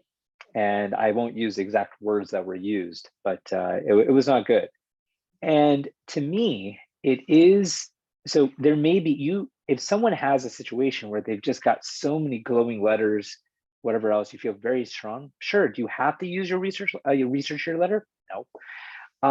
But if you have, as Dr. Ficky's was saying, if you've spent time with people, then there's sort of like, you would hope that you use that to create inroads at that institution with those people that you've built rapport. And so if a letter is not coming from there, there really needs to be, at least in my mind, a very good reason for that. And more over the years, more often than not, and I don't have as much experience as others who are doing this on the regular, but more often than not, when there's not a letter coming from the research year, it's usually because something was off. And I think so it can be a red flag, but it's also important for us as faculty and even residents reviewing apps, don't assume it's a red flag, right? That's the nice thing, is like, we can talk to each other, we can communicate, just like I did with this person. I didn't want to assume that, said applicant that it was a problem, but hey, when it was revealed that, hey, there were XYZ issues, I'm like, okay, this is good to know, because unfortunately, we have to use whatever surrogate markers we have to, for lack of a better term, to gauge how well whether you're going to perform well at the institution that's evaluating you. And these are little litmus tests that we've got to check on, fortunately or unfortunately, however you want to look at it. But that is one piece of the puzzle that gives us information to make an optimal decision. Dr. Aiyer, that was a very telling point. So that leads perfectly into my next follow-up question for the attendings. How often is it? This is a question I've always wondered. I'm sure all the medical students are also wondering. How often is it that when you see a glowing letter, or conversely, a red flag in a letter, that you actually reach out to the letter writer to gain more information about that particular candidate, or whether good or bad? How often does that actually happen? And is that something that actually happens? So Christian, let me clarify your question. So I see a letter and it has either something really spectacular glowing, right, or a red flag. How often do I reach out to the candidate or to the letter writer? The letter writer, sir. Yeah. I actually, more often than you think. That's kind of why the reputation of the writer is there. And as Dr. Aiyer said, he did something there, and I think that we have to really get the most information we can. So I do it a fair amount if I know the letter writer, or if I don't, then one of my faculty does the letter writer, and so we look that way. I think orthopedics is bigger than neurosurgery, but for neurosurgery, you kind of know every single person in academics, because the field is so small. So you can be sure that we probably know who your letter writer is, and we'll just reach out to them just because we want to catch up.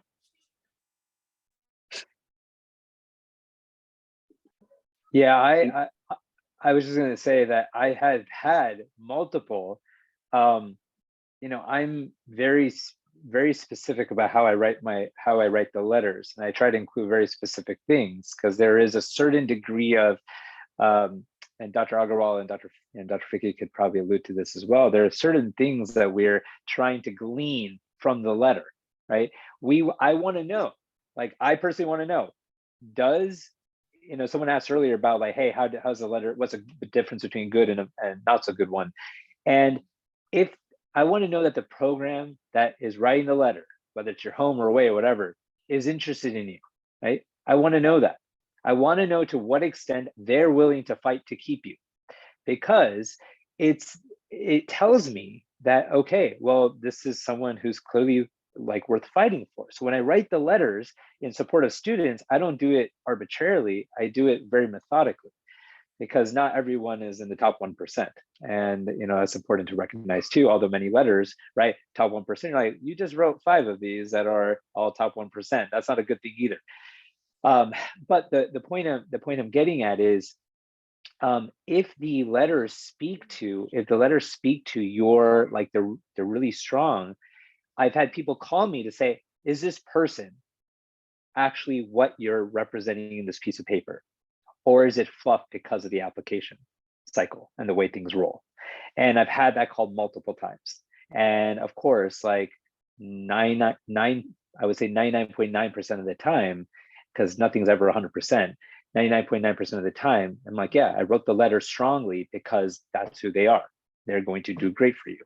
And that's, you know, so that's important. That's important to recognize that these communications do happen, whether you realize it or not, whether you want them to happen or not, or whether you think they happen or not, they're occurring.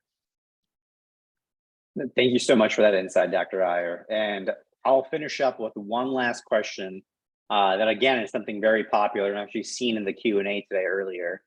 The faculty, do you think that a very strong, impressive letter from someone, a colleague that you know very well, can that type of letter make up for another deficit in a student's application? So earlier today, someone said they had a suboptimal step 1 or step 2 score.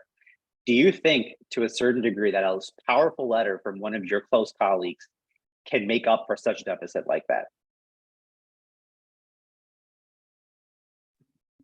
I just kind of watching the time, and so Dr. Agarwal, I want to hear yours, but I will say yes. And as a letter writer, if I see a deficiency, I will ask about it, and I will really sort out. And some of the homework that we do is to be objective. If there's a person that has a letter that asks me for a letter, and I can't influence that, I can't fix that problem, I'm going to have that conversation with the individual. But I will do what I need to do to address an area, because it's glaring, it's the elephant in the room, and it's my job to understand how I still believe that they're a candidate.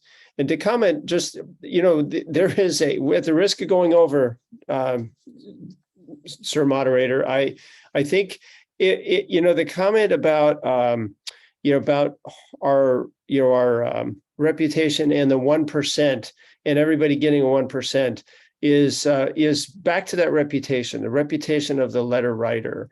And so understand that the signature below my name, or above, wherever, below my letter, is my word of integrity. And so I won't say that. And so you can rank order and you can count on that. And so that's the kind of thing that people that for this audience ought to understand, is that people take them very seriously. And we rank, we're ranking in our minds how those look over. I just want to concur on that. I concur on the original question, but I want to concur with him about this is your integrity. I right now I'm in a situation where somebody asked me for a letter, and the feedback wasn't great from the residents, and I'm just torn, because I really respect what the residents say, and I know this is a great individual, but I think at the end of the day, it's our integrity too when we write that letter and we sign it.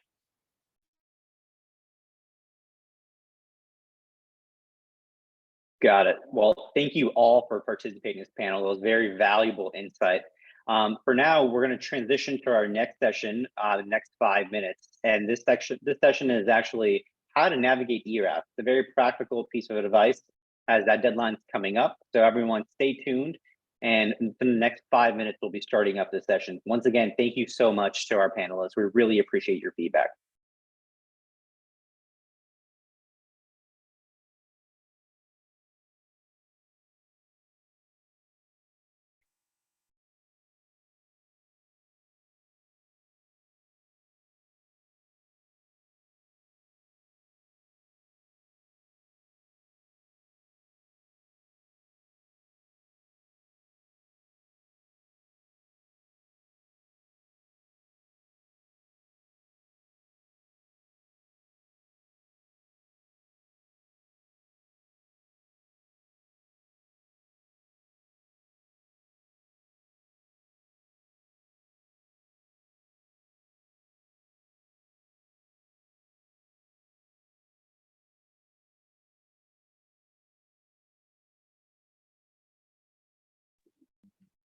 To answer live the 2 questions that are in the chat box right now, if you don't have the opportunity to travel for away rotations or research as an IMG, it can be tricky, especially with how things are moving and becoming more competitive and how the application landscape has been changing. So I think you definitely need to look into spending time in some either like a postdoctoral kind of setting that includes research at a given institution that you're interested in matching. And the reason I say research is, yes, the productivity piece is one thing, but it is also about the engagement, the networking above all else, that so you can develop the relationships we've been sort of discussing all the while. So you can get strong letters of recommendation. You can have people advocate for you and sponsor you in your journey through this process. So those are things I'd be kind of thinking about as you're moving forward.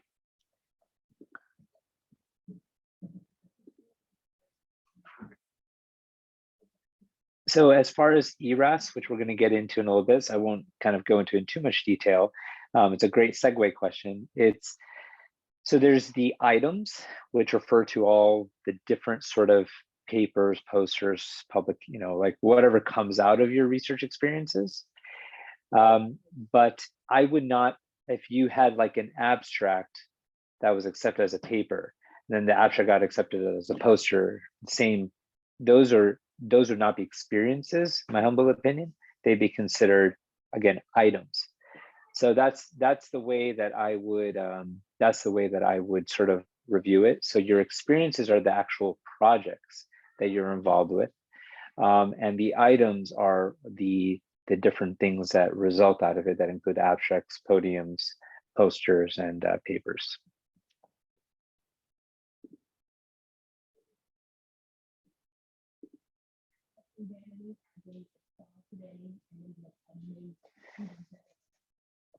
So with regards to, I think,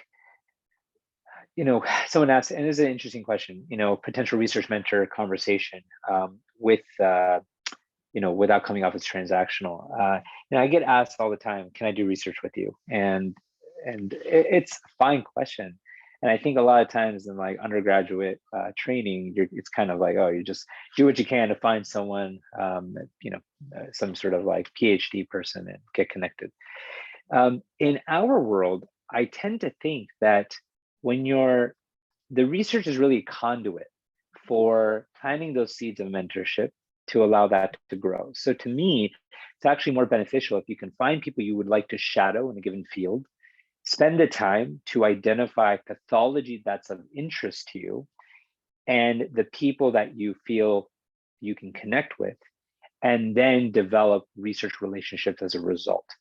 Because the thing is, like for instance, there's a student who's currently on a research elective with myself and is looking at XYZ different projects, but they're not, some of them are okay, but some of them are like, it's obvious this person needs, more time in clinic. And so you could, it's not just about putting out papers, right? Yes, it's great to be productive. I mean, it's always nice, but it's also about contributing something to the literature that can make a difference when you're talking about that. So I think the best way to really do it is to actually start shadowing, start seeing pathology, start coming up with questions as a result, and then you can start having those conversations about research once you've established a connection with the person that you're working with. Yes, the talks are being recorded and we will put them up in the next couple of weeks. Thanks.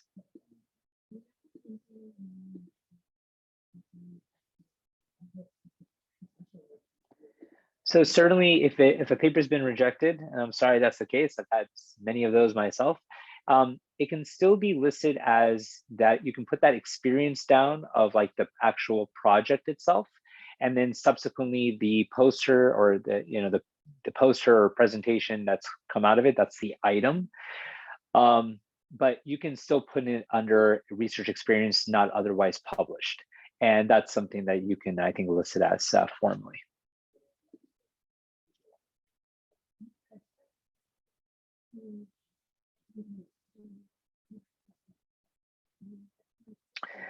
So what are some tips you have to excel on a shorter research block?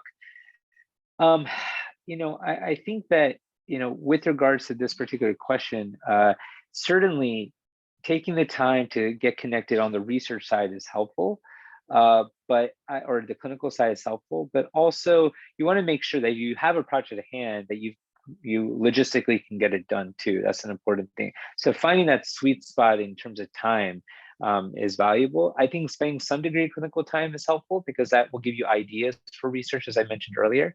But I definitely think that it's not, but make sure you're not spreading yourself too thin one way or the other. So if there's deadlines that are expected of you, you're meeting them appropriately.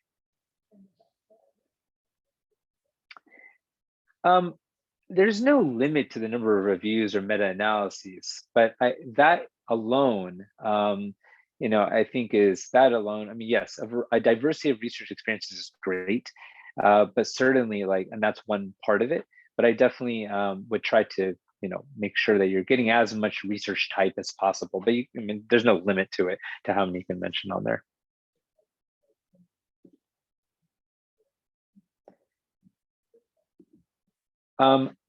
With regards to thesis work during residency, it can be considered research depending on what it's in and whether it was published or not.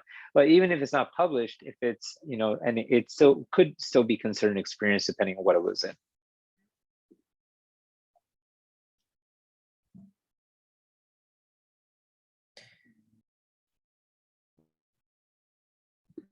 So if you don't have a home program, that always presents a challenge, but that's where you got to start looking locally or regionally at outside institutions, in order to gauge whether, look at other, other like local mentors or establish a relationship with other local physicians in whatever discipline you're interested in. But I also, there's through the societies of that given specialty, there may also be opportunities to connect with mentors that may help to parlay research opportunities as a result.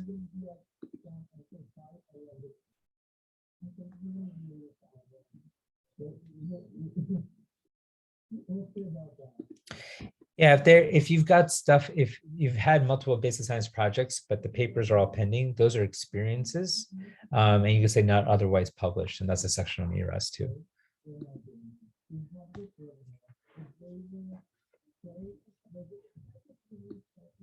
Yeah, these would be considered. So with regards to hey, you're in a research year, and this will be the last question. With regards to a research year and you've got a bunch of stuff going on, these are experiences not otherwise published, right? So there's a section for this on ERS that you can see. All right, we're gonna get into our next session.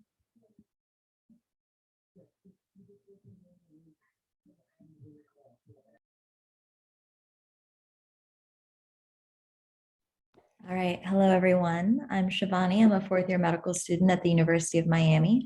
I'm currently applying in the residency application cycle, so I understand how overwhelming it can be.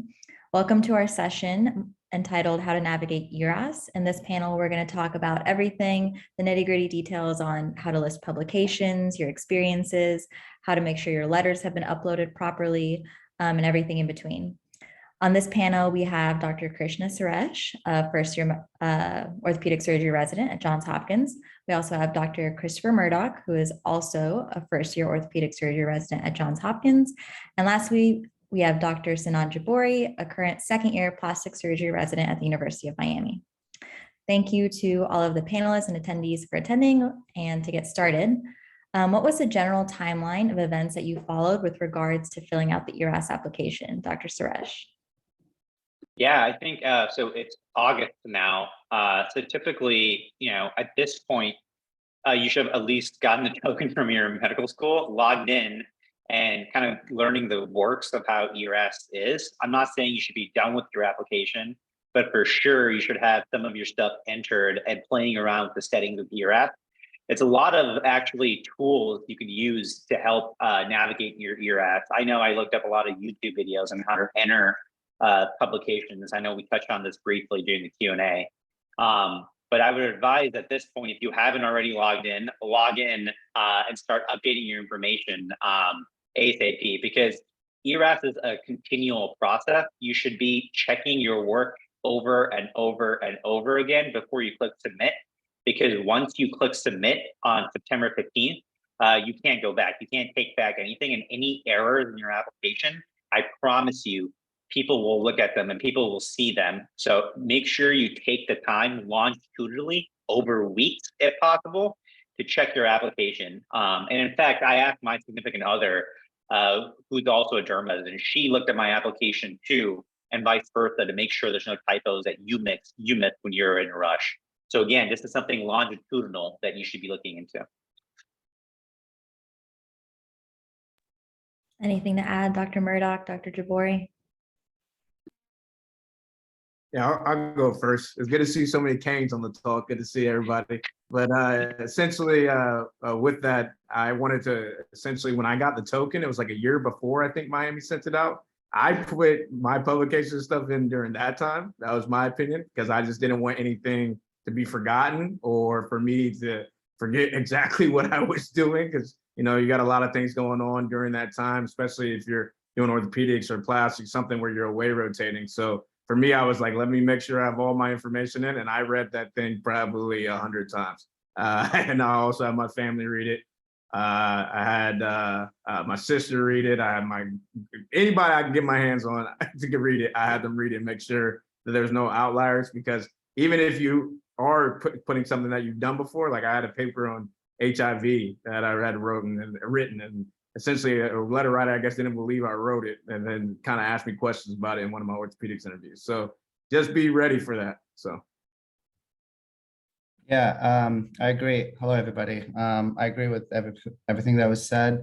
Definitely start right now. Letters of recommendations were discussed, so I think this is a good timeline to reach out to your mentors or PI, ask for the letters. But also when you start your ERAS, make sure you're familiar with the format. I know with plastic surgery, they're starting the new application. I'm not sure if every program is using ERAS anymore, but also try to log in, see what it looks like. Don't do it last minute. I think if you've done a research year and you have a lot of presentations or abstracts, or you were involved kind of peripherally in some projects and they were presented, but you thought you're going to remember, but trust me, last minute you're not. So I actually have to go through my email and look for some citations last minute. So try to do it right now, just like what Chris was saying. Put it on your resume and make sure you're complying with the format and the word limit. That makes sense. Kind of a follow-up question on that. How do you recommend listing research experiences? I know we talked about it a little bit on the chat and in the previous session, but in terms of published projects versus submitted presentations, ongoing projects, what's the kind of process to go about that? And what about double listing if you have a presentation and you have a project? Yeah, I can touch base on that. So I did a research here. And it's important to note that sometimes on ERAS, it's really specific on how you fill stuff out. So if it's published only counts on ERAS if it has a volume number and page numbers associated with it. So a lot of my publications were accepted and in press or published online, but just because you're published online doesn't mean it's actually in print and published in paper yet. And so on ERAS, that would still be considered, if you had a publication that was published online on PubMed, that would still technically count as in press because it does not have an associated page number or volume number. So that's very important because on ERAS, there's multiple different settings. So there's published, again, the page number or volume number, in press, meaning it's accepted or published online, accepted, which means it's not even in press, you just literally got the accepted letter, and then submitted. So essentially it falls into one of those four categories and you have to classify it accordingly and honestly. That being said, to answer Shivani's second part of her question, I had a couple abstracts that were published, but also presented. I'm someone who, you should not be fluffing up your CV. That's kind of very apparent if you list multiple of the same things over and over again. I would recommend if you presented it, put it under the poster presentation or the podium presentation section of ERAS, and then don't list under publications as a project. So I would say try to stray away from double listing and fluffing up your CV unnecessarily, just because of the fact that it's pretty obvious when people do that. And if listening it once is more than enough to have a conversation about it during interviews. Right. So I agree with everything that Krishna said. However, if you have an abstract that was presented at a big national meeting and also was published at a high impact journal, I don't know for orthopedics, but like for plastic surgery, if you presented at the PSTM and then that was published at PRS, then definitely I would mention both, because people sometimes read through your publications and see like, was this a case report? Where was it accepted? Where was it published? So those are okay, but I wouldn't, abuse it. Yeah, I agree. Yeah, I was gonna say I agree with everything that was said. One thing I did, but I don't know if it helped me. I put in like the PubMed ID in the section just so people knew it was legit and it wasn't like, oh, this person double published. And then if it was like a conference, I put the exact date and kind of like time that it was. So I think that's a way that if you have a lot of publications that might be fluff, a way to kind of prove that it's not fluff. There's actually a really good question for the same project that was presented multiple times at the poster and podium at different conferences. Can we list each item individually? Yeah, so if it's at different conferences and one was the poster and the same one was the podium, that's two different research experiences, not experiences, sorry, two different items you could list because it's at different conferences and considered different items as long as there were different conferences. You want to hasten on, Dr. Jabori. What I would also just share is you have to, everyone's worried in general about having a zillion publications, et cetera, because I know that's in part what we're kind of talking about right now. Just remember, don't try to just fluff stuff up, right? I think back to like my CV, as I was just like, I had to format it for Hopkins for like promotion purposes. And, it's easy to try to like carve stuff out, but like they can kind of see through that. Not kind of, they can. Your app, if you're applying to something competitive, like ortho, like plastics, like derm, whatever, it doesn't matter, right? You're presenting yourself.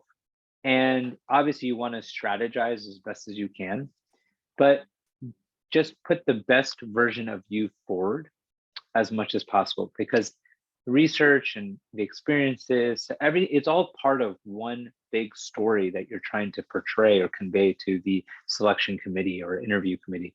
And so I would just make sure that you kind of are aware of that, because I think we all, it's very easy to get caught up in, oh, I need to have this number of publications or this number of posters, or I have to have this number of experiences. And that's right. NRMP puts out this data, I get it.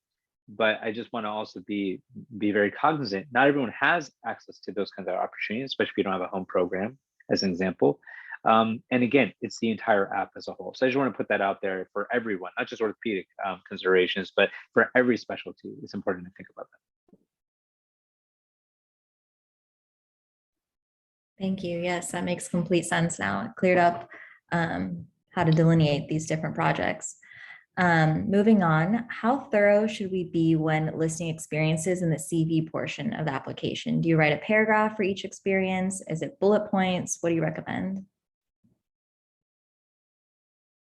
I think the answer to this question is basically, you don't want to be very verbose on ERAS because they're going through 1,500, 1,600 applicants, right?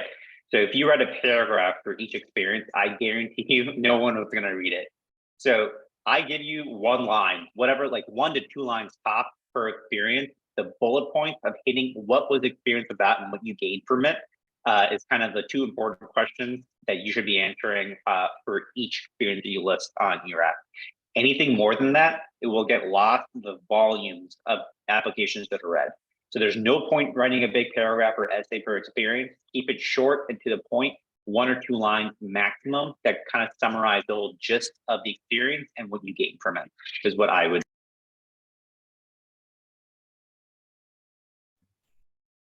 Yeah, so I was talking to our program director the other day, and each application could be up to 40 to 50 pages, including your letters of rec, dean's letter, personal statement, ERAS, all these other documents.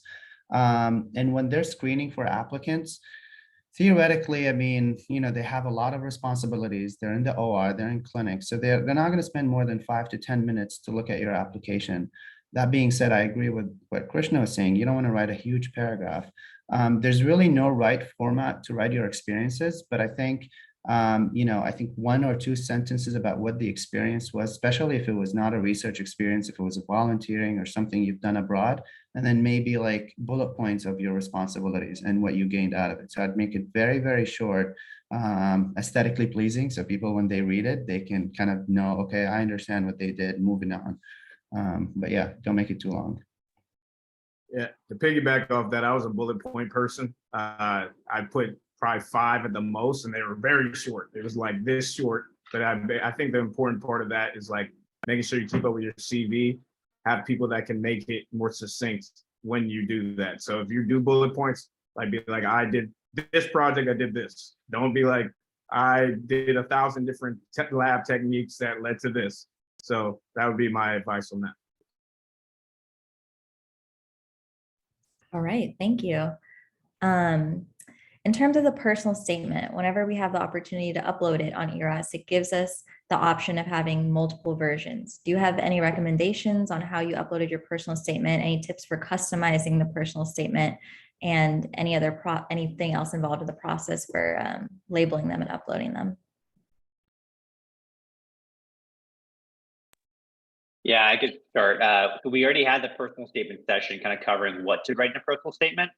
But when it comes to ERAS, you could have multiple personal statements. I would caution that if you have multiple personal statements, which I think is viable, if you have like a top program you're interested in or a specific experience at a program that you want to highlight specific points on, yeah, you could customize your personal statement for that specific program. But you have to assign it to the right program. So that's probably the most important step that people mess up on. If you have like 16 different personal statements, which I don't recommend having, you have to make sure when you assign and go to assign a personal statement, you assign the right personal statement to the right program in the ERAS like online application. Because if you don't, and let's say you're applying to Hopkins, but you say, oh, hi, the reason I want to go to University of Miami is, that's like a huge telltale sign that you're not going to get into Hopkins, probably, and you switched up the personal statement. So don't make that mistake. Again, this kind of reflects what Dr. Murdoch and Dr. Jabor were saying earlier. Double check everything when you assign it, but also make it easy on yourself and don't have 16 different personal statements. Have a generic one, and maybe one where if you have a top program or a top 2 or 3 list program where you really have specific experiences or mentors there that shaped your view on that program, that's fine. But you have to make sure you assign it correctly, because you could really, really screw up your chances at a program if you make that mistake.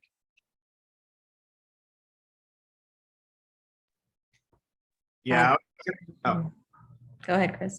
I was going to say there's certain places I remember when I was going through the application cycle that made you customize your personal statement towards their program. So like the way I wrote it, I had kind of a generic one that was like the 3 paragraphs or whatever I would use normally.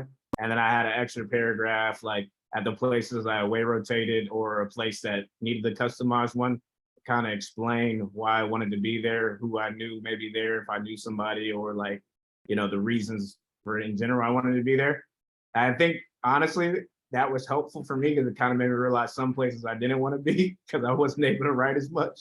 But I think the custom personal statement definitely should be only reserved to either your top spot before you go into interviews, or your place you rotate, or the place you're from, because you can talk about specific things that you like and that might be able to separate you from the other sub-Is.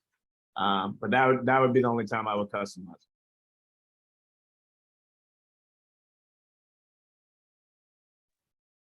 All right, yeah, that's good advice.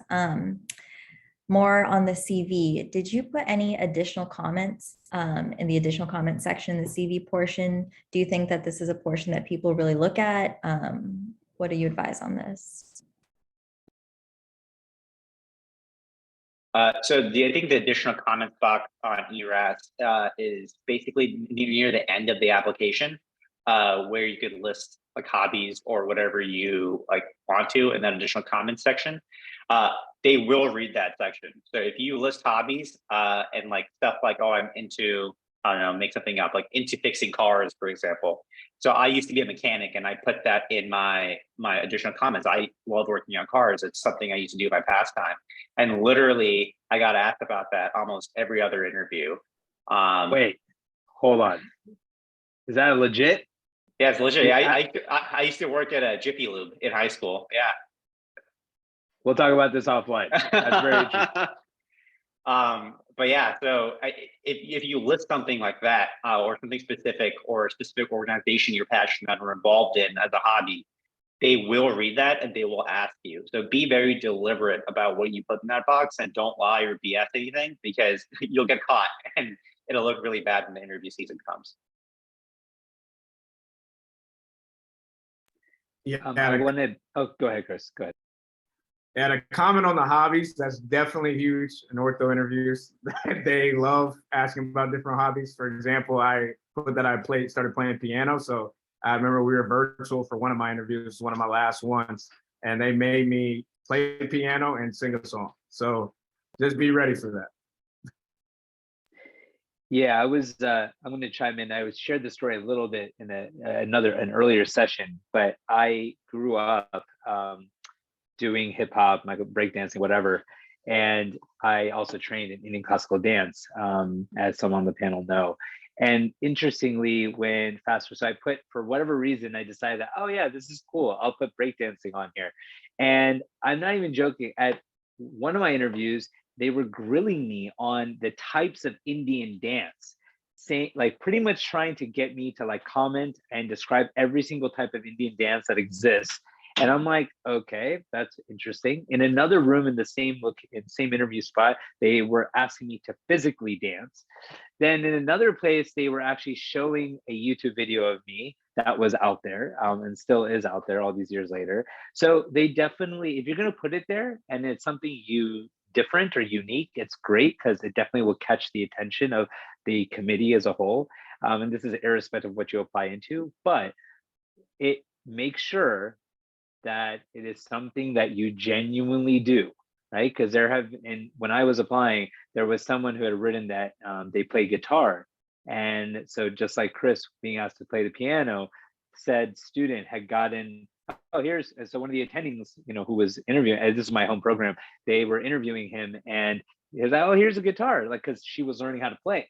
The attending was learning how to play. And of course, he had no idea how to play. So he up and left and walked out, and they're like, okay, yeah, clearly he was lying. So don't lie. If you're not into it, don't put it on there. It's not worth trying to fluff up the application just to potentially piss people off. Because again, remember, this community is very small. People talk, and that stuff spreads like wildfire. Interesting. And you will be labeled as the guitar guy during those meetings, right? And even after the meetings when residents and attendings talk. So make sure, don't fake it. I definitely don't want to be that person. So we'll definitely double check hobbies to make sure that I can do every single one of them on cue. Just to close out this session, what are some common mistakes that people have when making out the ERAS application that delay the process? And once you submit, do you have any tips for following up? What should we do? So theoretically, again, everyone touched on this about checking repetitively, like obsessively checking your ERAS, make sure everything is correct. That's one thing you can do before you submit. But after you submit, sometimes you're lucky and all your letter writers have already uploaded their letters before you submit. But technically speaking, you could still submit your ERAS application while letters have been requested and are still pending upload from the letter writer. I would caution against constantly bothering your letter writer. Rather, at scheduled intervals, maybe once every 2 weeks or once a week, whatever you think is appropriate, depending on how close you are with that letter writer, check in to make sure it's uploaded, because a lot of programs won't review your application until all the letters are uploaded. Yeah, I was going to say that was probably the only thing that kind of delayed my app, because like I said, I was pretty on it about being on there early. But definitely I agree with what Krishna said. you all follow up with them. I did it like every 2 weeks after. I didn't get one of my letters until like probably 2-3 days almost before the universal invite day. So just stay on top of it. I think it kind of helped me, I guess, with that person because they were like, oh, he's being more proactive. But yeah. Yeah, just want to comment on the process. So usually the way it works for most programs is you got the application is sent through ERAS.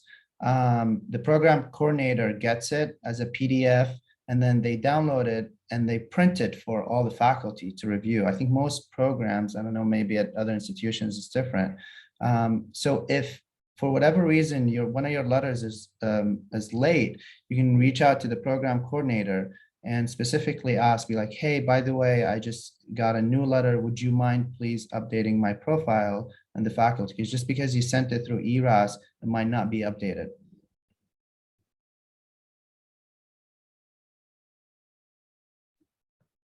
All right, that sounds great. Thank you everyone for attending this panel, and thank you to all of our panelists for all the great advice. I learned a lot for my own application, and I'm sure that everyone on this Zoom meeting has learned a lot as well. So double check your hobbies, and we appreciate your time. And to the person who just asked, can I add my passion for making homemade beer and mead? The answer is 100%. Yeah, you could add that to your hobby section. Just be sure you can back it up when someone asks you. I would just chime in along those lines, because noting that some places may have the feels about certain aspects. Some disciplines may be more receptive to it than others. That being said, if I will say if it's something that you do enjoy doing, then you just have to sort of be able to justify it and what you've learned from it, right? More than anything. And yes, you have to just be a little bit careful navigating that. But again, I think if it's something you do, you're really into and you've learned a lot from it about, and it's lent itself to what you're applying into, then I think it's worth doing it. All right, folks, in the next 5 minutes, we'll be starting our resident panel about how we made a rank list, moderated by Dr. Harris. So just take 5, and in the meantime, we'll answer some Q&As in the chat. Thank you guys. Thank you everyone.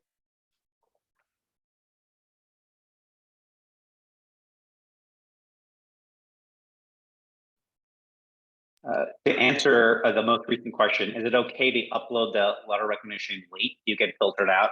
I think Dr. Jabori kind of addressed this previously. Essentially, when you submit your application, there's a packet that the program coordinator print out. So if the letter gets uploaded late, you might have to reach out to the program coordinator just to make sure that letter gets included in your packet. But usually that's not your fault. It's usually the letter writer uploader's responsibility to get it on time. But again, this is why it's very important to be on top of your ERAS application and check routinely that all files have been uploaded correctly. So there's hey Krishna, there's a kind of a dual question or two questions along the lines of, is it rolling like AMCAS was? Yes and no. So you can certainly get all your stuff in, but programs typically will not review the apps. It kind of depends on specialty, but many times they don't review the apps until the MSPE goes in. So they wait until the MSP is in. Many times, Ortho is definitely one of them, to actually download or send the apps out, so they have everything together. So if you're asking about letters being late potentially, if they're not in by the time the MSP is going out, then that's more problematic than if they're just not in when that September 15th or 30th day kind of rolls around. That's not as crucial as making sure all your letters are in by the time the MSP goes out. But again, can be specialty dependent, can be program dependent. Some programs just see the application, they take it as is, and then just keep reviewing. And that's something you have to be aware of too. So it's a little bit different than similar to MCAS, but a little bit different.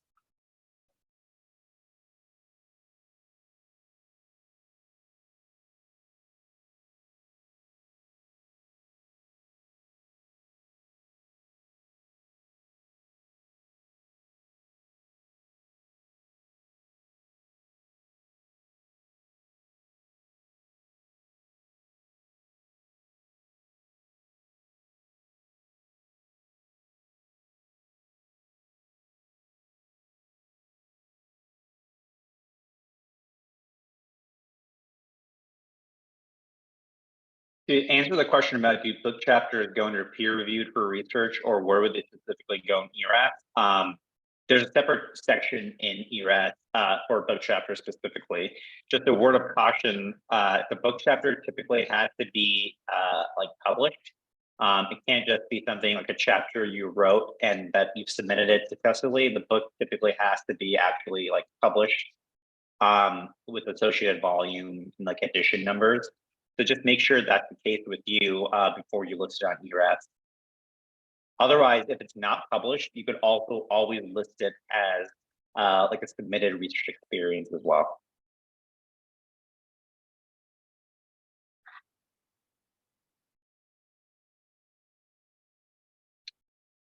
Yusuf asked, how much does location play when choosing a location for a research year? Should you try to stay in the same region where you want to match, but go somewhere else to get a wilder range of connections?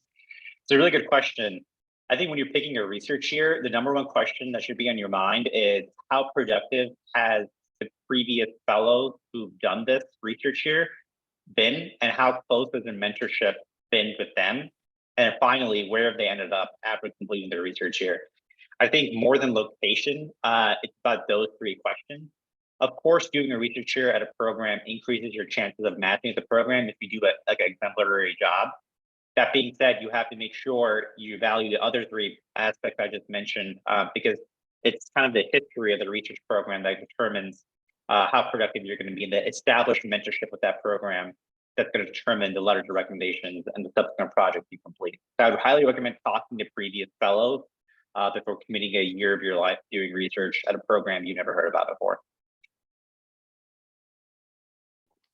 Someone asked about uploading a letter of rec late. You can, but the longer it takes to get uploaded, it may cause delays in your application review if your application is not considered complete. So the sooner you get them in, the better it is. All right, guys, I think it's time to start the final session of the day. Sorry about that. Let's go back. How do we make our rank list? And this will be moderated by Dr. Harris, who's the current PGY3 orthopedic surgery resident at the Johns Hopkins Hospital. Take it away, Dr. Harris.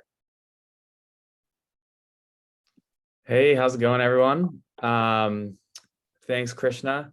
So this session, I think, is kind of fun and interesting, basically talking about how to make a rank list. There's no correct answer as to how to do this. A lot of these decisions are very personal, and the decisions about, how to rank some programs over others, you can debate all day long, which is, I think it's part of the fun of the interview process is that you can think of these things a lot of the different ways, and you're picking where you're eventually going to live for 4 or 5 years, and that can be fun and exciting. We have a few panelists here, some of which have been on for a while already, talking in different sessions. Krishna Suresh, who's an orthopedics resident with me at Hopkins. Sheetal Sethupathi, who I don't think is on yet. She's on yet. Okay. And Sinan Jabori, who's a plastics resident. Kevin Wang is an orthopedics resident at Harvard, and Chris Murdoch, who's also a resident with here at Hopkins in ortho. And so we have some questions that I'll basically frame out to the group, and we can discuss. Happy to answer any questions in the chat too, and hopefully this can be pretty interactive. So let's see. The first question is one thing that I heard pretty commonly, and I'm interested to hear the rest of the panelists' thoughts. Is there anyone who took detailed notes during your interviews or away rotations? And if you did take these notes, did you refer to them when you were making your rank list? And did you find this helpful? Yeah, I think you kind of get an impression, like when you do an away rotation or when you interview at a program, your gut feeling kind of tells you how well do you vibe with the program. Obviously, it's easier to get a longitudinal experience, like doing a research year, doing it away over a month. You get more experience and more like tidbits of data to like incorporate into your decision making. But even an interview, a day-long interview, it's sufficient to get an idea of who you're talking to. So after each interview, I would just sit down and ruminate on the thoughts, the positive, the cons of each interview, and kind of where that would lie in my spectrum. I wouldn't assign it a specific rank, but just write my thoughts down, my first impression, just so I wouldn't forget after interview number whatever, basically down the line of interviews. Because you will forget if you don't write it down. You start messing up programs, mixing them up. So if you don't write it down, there's no clear way or decisive way for you to know which programs have which quality. Yeah, I agree. I wrote things down for sure, just like Krishna. I had like a huge Excel sheet of like all the categories I cared about. So like operative experience, like mentorship, research, stuff like that. And then location. I'm a big fan of moving rank lists. I think moving rank lists are like the only way I was able to like actually rank stuff, in my opinion. I also am probably on like the very extreme OCD of like treating it like a very quantitative thing. Like I gave like everything 10 points, and then I made like a weighted average, and I would like see like what actually had the most points. And then I would have like gut intuition after that, which may not be the best way, but that's what I did. So that's really interesting to hear what you guys did. And Kevin basically used machine learning to figure out his final rank list. But I started doing that. And I started doing what Kevin was doing, where I had, a numerical score for like how much, basically the geography 1 to 10, the restaurants 1 to 10, the, research experience 1 to 10. And I stopped doing that halfway through because I, was just like, I lost interest in doing it. And then when I was eventually making my rank list, I was referring back to this like spreadsheet that I had made, which I didn't have for like the most recent programs I interviewed at. And so I guess if you do that technique, I would just stick with it throughout the whole process. The interview process can be a lot more grueling than you think. I went through the in-person interviews process, but I think even with virtual interviews, it's really mentally demanding. And whatever technique that you use, I think it's important to just stick with it and keep it consistent, because if the first places you interview at have all these detailed notes and all this stuff, that kind of biases you towards them when you're making your rank list, if you don't have the places you interviewed at in the middle very detailed. Chris and Sinan, do you guys have any thoughts on that? Yeah, I thought this was the ranking programs is one of the most challenging aspect of the whole application cycle. I mean, you would think you're going to remember, things about the program. I started making an Excel sheet. Actually, it wasn't as detailed as yours, Kevin. But trust me, by the end of in January, February, trying to remember, I'm like, oh, I don't remember like anything about that program. So yeah, you can write notes, but one of my mentors, the way he like described it to me, he said it's like dating, right? So if you go on an interview, just towards the end of the day, if you want to write comments about research, mentorship, you could do that, but just see how you feel at the end of the day. Do you feel happy? Do you feel like you belong to these guys? Do you feel like you can, go out and grab a beer? Or I don't know, if you don't like beer, you want to play soccer, play piano. So, just have like a general idea. And I think, just like what Kevin was saying, make a rank list like in January. Don't wait till last minute. Sleep on it. See how you feel. Wake up in the morning like, oh shit, today I woke up in Los Angeles. How do I feel about that, right? And then you can move it around. I think like I flew to my top 3 programs just to see like if I like the city or not. I kind of recommend that. Don't do that like in March, obviously, or like in February. Do it in January if you haven't done an away rotation there. So that's highly recommended. Yeah, to piggyback off that, I personally had a pre-rank list. I've got like kind of the 5 things that were important to me. So I guess as a minority in orthopedics, that was one of the most important things to me, was like diversity and culture of the program. Second was operative experience. Third was research. 4 was like any connections I had there. So like if I knew somebody, for example, at the institution. And then 5th was location for me. And so I kind of had a pre-rank of like where I thought places once I got my interviews landed in my mind. And then after that, like say somewhere blew me away, I'd move it around. And then during the actual interview, I wrote notes on a notepad, and it really was like scribbles. So say you had like 4 rooms and you were like, I really got along with Krishna in room A. I'd be like, Krishna talked to me about piano. He seems like he'd be fun to hang out with. Or I'd be like, okay, this person grilled me about research. I don't know if they like actually care about me as a person. I did that, and like I would put like smiley faces and like negative, like frowny faces if I didn't like that room. But that was kind of my way of tracking the vibe, which is to me what I guess came down to my rank. And yeah, you can go on, I mean, now there's Instagram and Facebook, just go on their Instagram page and see if the residents actually hang out, if you care about that. You know, I interviewed at 2 programs where I think only 2 residents showed up. I get the schedule is busy, but that's kind of like a red flag, right? And you can tell if they're faking it or not, if they're friends or not.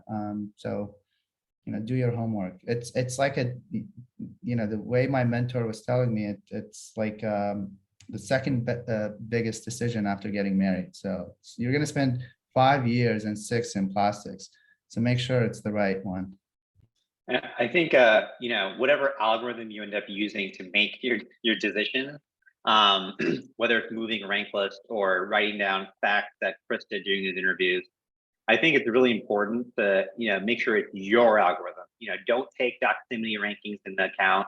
Don't take US World News into account. It doesn't matter if a program is #1 in the world. If you don't fit in there, and it's not #1 for you, ultimately. That's one piece of advice. And the second is, you also have to consider other people in your life. So if you have a significant other, so she was listed on the panel, but she's at a derm conference right now and had to back out. She also had to stay after I had my priorities listed out for my research programs. You know, I also took her consideration into account because, you know, like Dr. Jabori mentioned, you're in this for the long haul, 5 years, 6 years, maybe even longer if you're in neurosurgery, for example.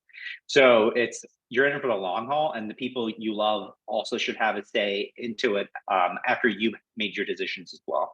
So it's not just something you make a decision, split, and, you know, submit your rank list. You have to think about this kind of months in advance and plan it out carefully. Thanks, Krishna. So next question, does anyone have any places that they ranked much higher or lower than initially expected prior to interviewing at that place? Obviously, you don't have to like call out any place that like, you know, went way down on your list, but maybe if you guys could provide some examples of experiences that you had which drastically changed your preconceived expectations of what a program was like. So I have a couple examples of this. I think one of them, there's a program like I really liked and I ranked them like reasonably high, but I thought they were going to be like super duper high. And it was something like I only could, and it's not a good or a bad thing, but I only could tell during interviews that most of the residents were like married and have kids. And like, you know, I'm not in that stage in my life. And I thought that, you know, I'm sure I would get along with them, but like, it's not the same. And awesome, amazing program. Just for that reason, I like ranked them a little bit lower. That was like one example for me. And then there's like a bunch of programs where I was super impressed with like how well their virtual interviews were, like how well they were coordinated, and I moved them up as well. That happened to me. That's really interesting.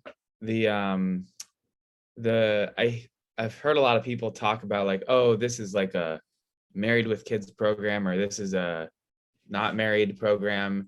And people do talk about that kind of stuff a lot, both like within the program, some programs will describe themselves as one of those things, and applicants will start to like at some programs, I remember they were putting up pictures when like, you know, 75% of them had kids. And I remember Kevin thinking the same thing as you, but I think you should be cautious about,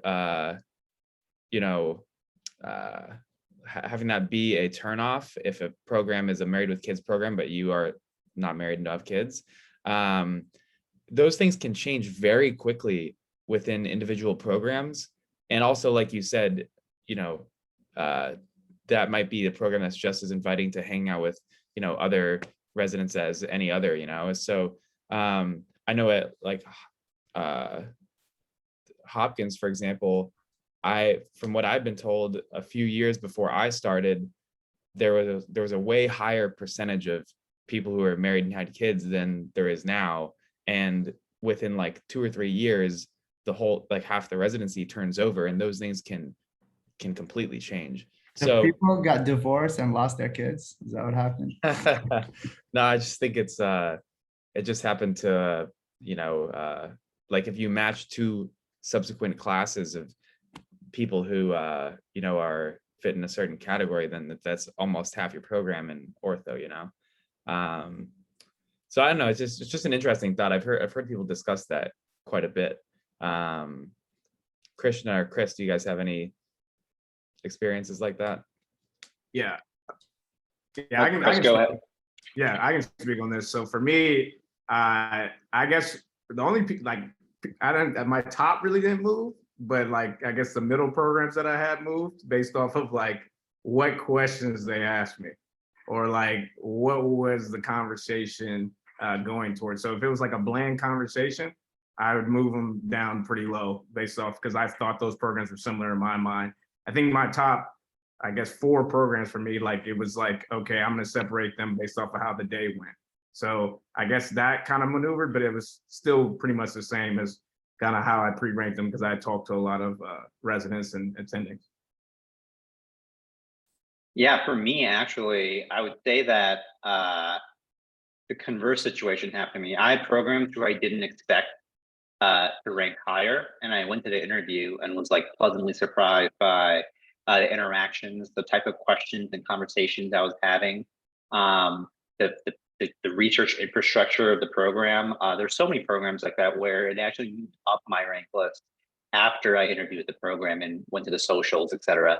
So I think it's important, regardless of which direction, moving up or moving down. I think it's very important to have an open mind when you approach these interviews and not rule anything out. Have a pre-rank list, obviously, because you need to be prepared and have an idea of what you want from a residency. But that being said, during your actual interview, try to envision yourself at that program. Do you fit in? Do you like what you're seeing, who you're talking to, the resources available at that program? Because these are all tidbits that will impact up or down where that program is going to sit on your final rank list.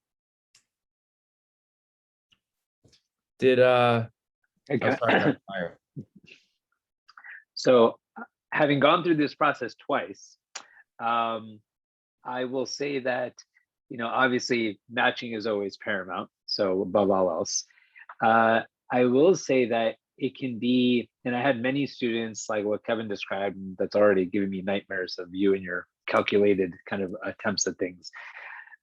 It can be very daunting because there's a lot of great things about a lot of great programs, a lot of programs. Every program has something good to sell, and they all sell themselves or try to sell themselves on the day of the interview, right? Because they want you to come there. They see something special in you. They want to, bring you in to the fray conceivably. But that being said, you have to tease out. You have to tease out very carefully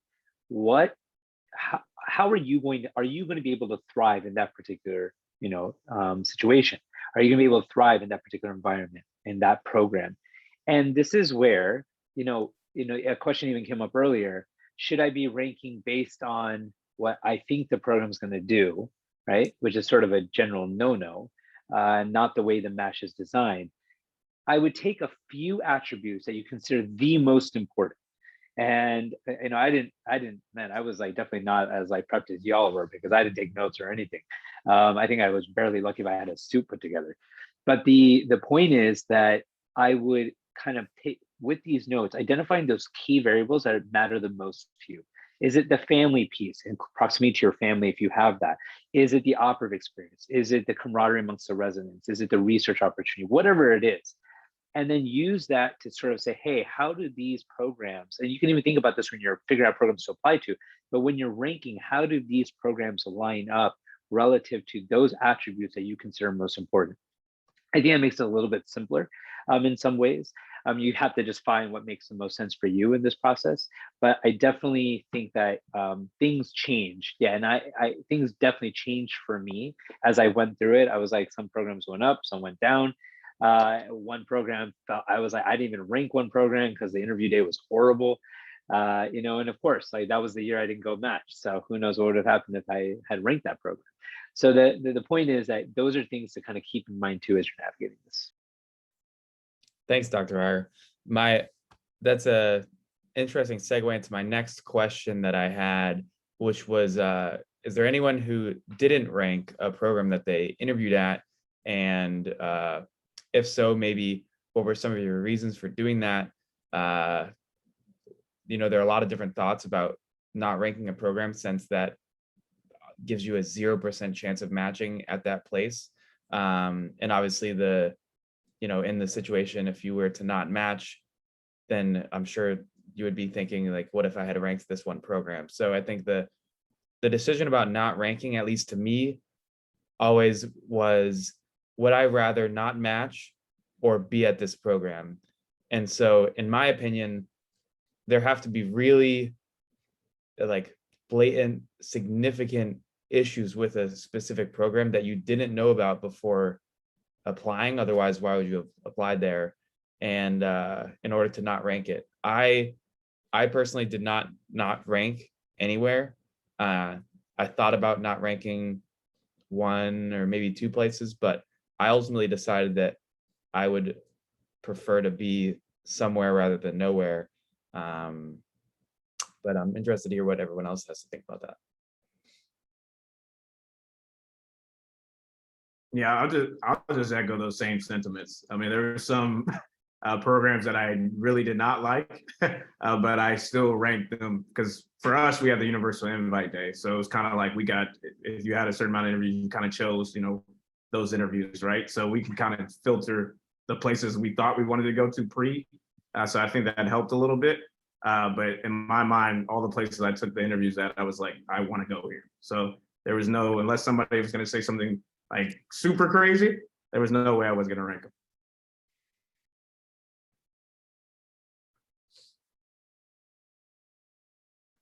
Yeah, it's the same way for me. I think it's you really have to be critical because even if you didn't like your interview experience at a program, you have to understand that for competitive specialties like orthopedics, neurosurgery, plastic surgery, dermatology, if you go unmatched one time, it's all statistics. The statistical likelihood of you matching the second time is less than the first time.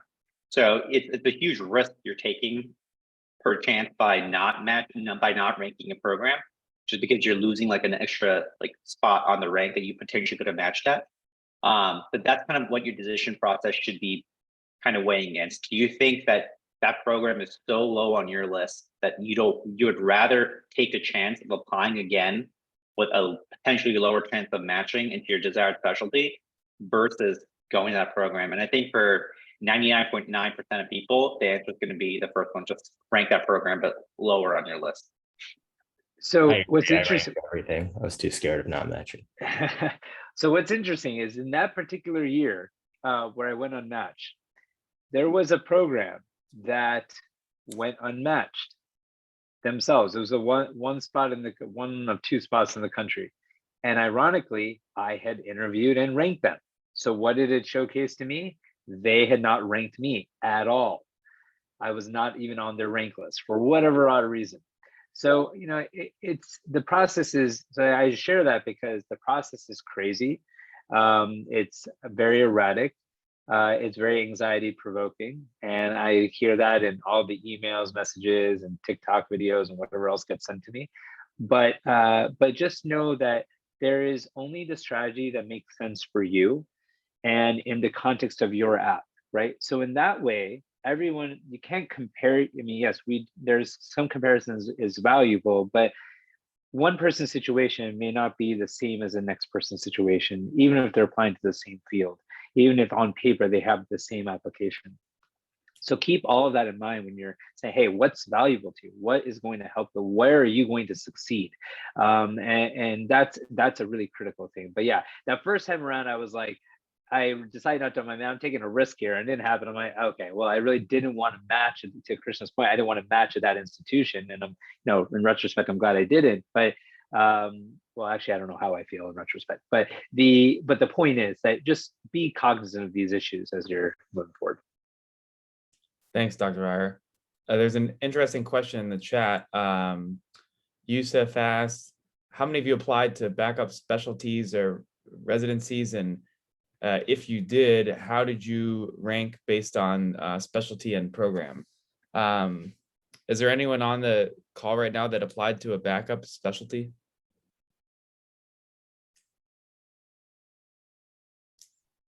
So Yeah, I applied to Gen Surge. Okay, was that, did you do that the first time, the second time? Yeah, so my thoughts, at least on applying to backup specialty, are that it's one potential safeguard against not matching, but it's a ton of work to do that. You have to have people in whatever other specialty you're applying to who are going to write you rec letters, back you up, apply to this alternative specialty programs, and interview at those places. That's a significant effort that I would say has a chance at diluting your efforts put into matching into orthopedics or plastics or whatever other specialty that you're considering. It's definitely a viable safeguard against not matching. People do it. I think that there are a lot of things to consider that complicate how to do that. Like, you have to have a separate personal statement. Do you fully disclose that you're applying to two separate specialties? I think you should, but I think that the way that you talk about that is kind of can be touchy, both for the primary specialty you're trying to match into or the backup specialty. They'll both have questions about why are you doing this if you're supposedly so interested in XYZ field. I think there are tactful ways to answer those questions if you decide to do that. But I think that the other alternatives, like safeguards against not matching, like the SOAP process, which is a challenging process to go through, but that's the NRMP's way of helping you deal with not matching in your preferred specialty. And there are other things you can do, like you can do a single prelim year that you match into through SOAP. You could do a research year on your year off. Can get into a completely separate discussion about what to do if in the disaster scenario you don't match. But that's why we're all at this session, so we could figure out how to match and how to match where we want to go.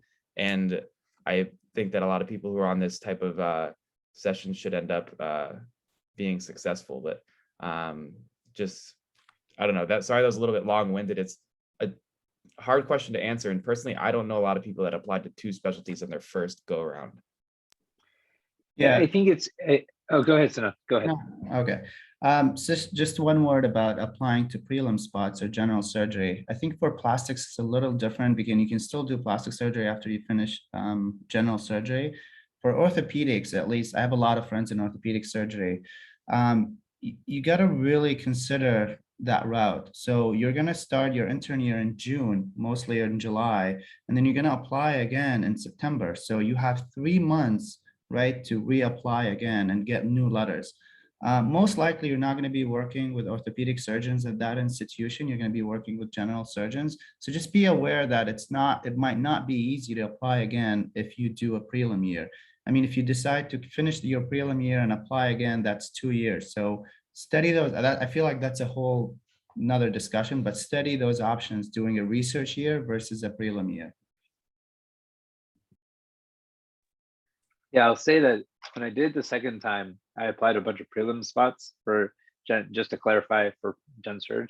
I ended up going, I think, on one interview or something, when then I ended up not taking any more. So I applied there, but I had gotten enough. Ortho interviews at that point where I felt comfortable I didn't apply. When you're trying to figure out if you should, because I get asked this question a bunch, I think it just really depends on your situation, the strength of your application, and what you're genuinely planning, like what's your interest, right? Like how committed are you to the field? Some people, like those we were talking about earlier, who have who have families to consider, then they may not have the luxury of taking time to reapply to a given field after not matching, right? So dual applying, that situation becomes more important, because once you're a resident, you always get a paycheck. On the flip side, if you are committed to a given field after not matching, then certainly doing the prelim route is like a good thing. But again, and you can, that's a different topic of conversation. But I think it really just depends on the strength of your app. So talk to advisors, talk to faculty mentors, as much as you can, get as much perspective as you are able to, if you're going to make that decision for the first time around, which is probably not nearly as common. But if someone has a weaker application, then certainly worth considering, especially if you're also applying to something more competitive.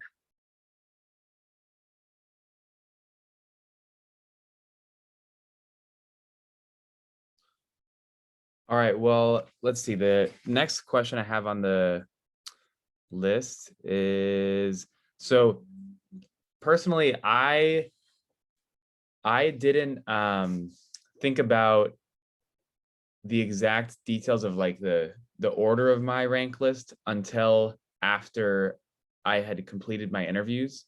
The alternative method to waiting until the end to make the list is that people sometimes have a provisional rank list that they start maybe prior to interviews, and they will like adjust it after each interview and move a place up or down. So it's like kind of an evolving rank list. Does anyone have any strong thoughts about doing that one way or the other?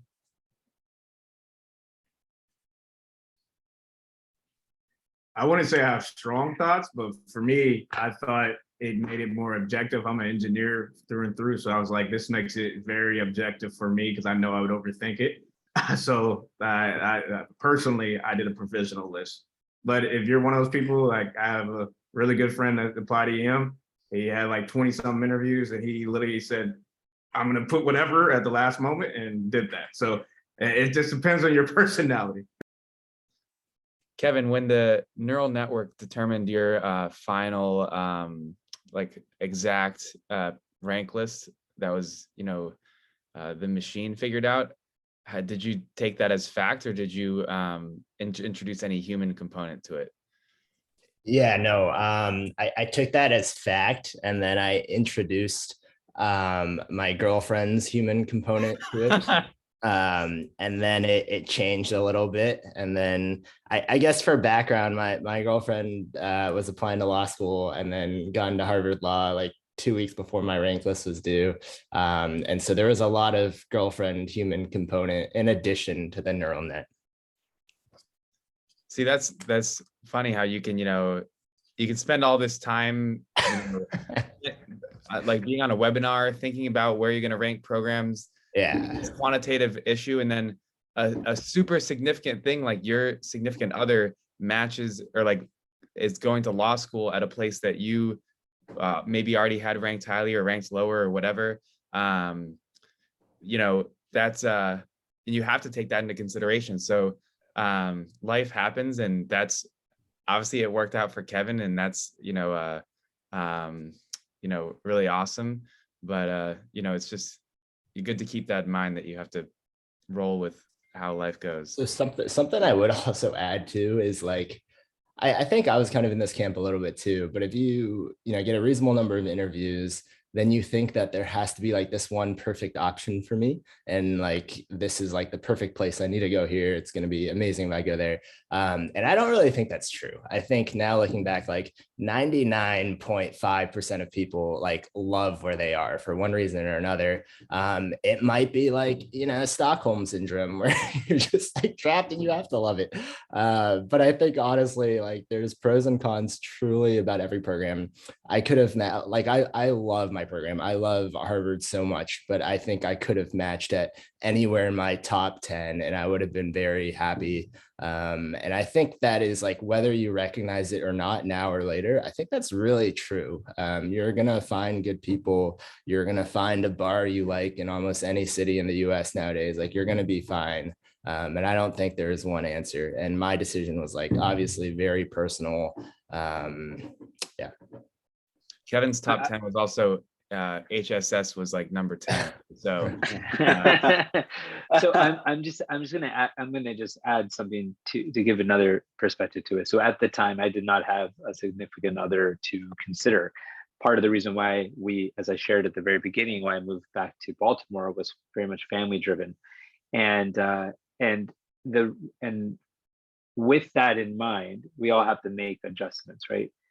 I think the big thing I like to share with students is that don't let rankings of programs, doximity lists, US News, whatever, right? That's not, in my humble opinion, that's not the reason why to rank a program high or low. I think a lot of people get caught up in like, I want a brand name blank, and brand name must mean it's good. That's not the case, right? Brand name doesn't mean, brand name is the program that for you is what's going to allow you to succeed. For lack of a better term, I went to quote unquote not brand name, like reputable institutions, and now I've ended up at at quote unquote a brand name place like Hoffman's. But that in and of itself is just a testament to the fact that you don't have to go from like, oh, I have to be at the #1 ranked program to be able to go to the #1 ranked for practice. It is about the journey you have through all these different parts of your life and the experiences that shape you, the good ones, the not so great ones, that allow you, that really provide a sort of like the ammunition for you to, or the fuel for you to propel yourself forward no matter where you go in life. So all that being said, it's take every opportunity, respect and appreciate every opportunity, whether it's at the top of your list, whether it's at the bottom of your list, it doesn't matter. It's an opportunity. And just know that it's up to you to capitalize on that opportunity given to you. And if you don't, either you let it go because you're like upset, oh, I didn't like where I matched or whatever, like, okay, this sucks. What was me? Or you say, listen, I'm going to like, do my level best, learn as much as I can and roll deep. And then maybe I'll get to one of these other places in time that I really want to be at for XYZ reason.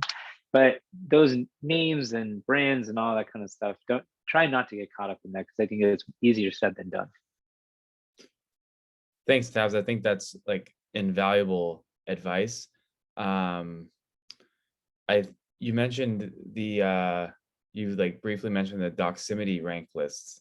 I think that's a interesting thing to bring up, and something that's started over the past few years. If for the applicants on, if you aren't aware, there's a program or a website, Doximity, that offers a few different services, like for, I don't know, networking of doctors. And one of the things that they do is they have a way of ranking residency programs that I think is primarily based on reputation among other peers. And so for ranking hospitals and like medical schools, there is US News and World Report, which I think is the gold standard for ranking that people refer to. For residency programs, they're not ranked by US News and World Report, so they have Doximity, I think is what most people tend to go by.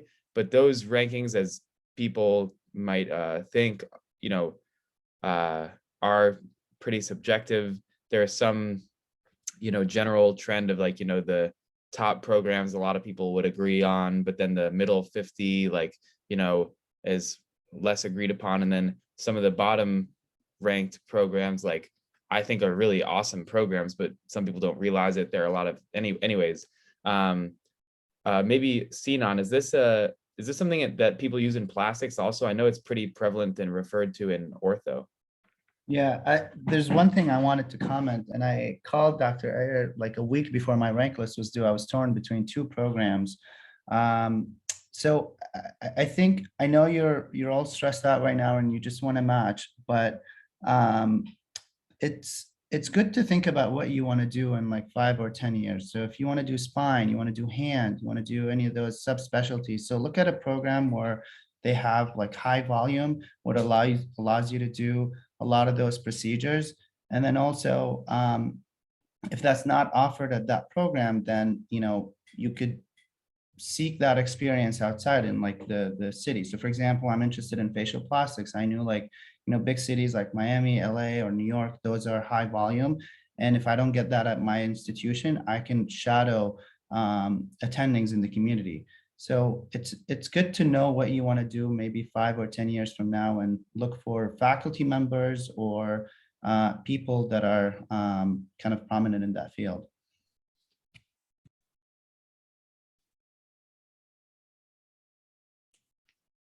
Any other thoughts on the Doximity rank lists and if you should even look at that? Or Right.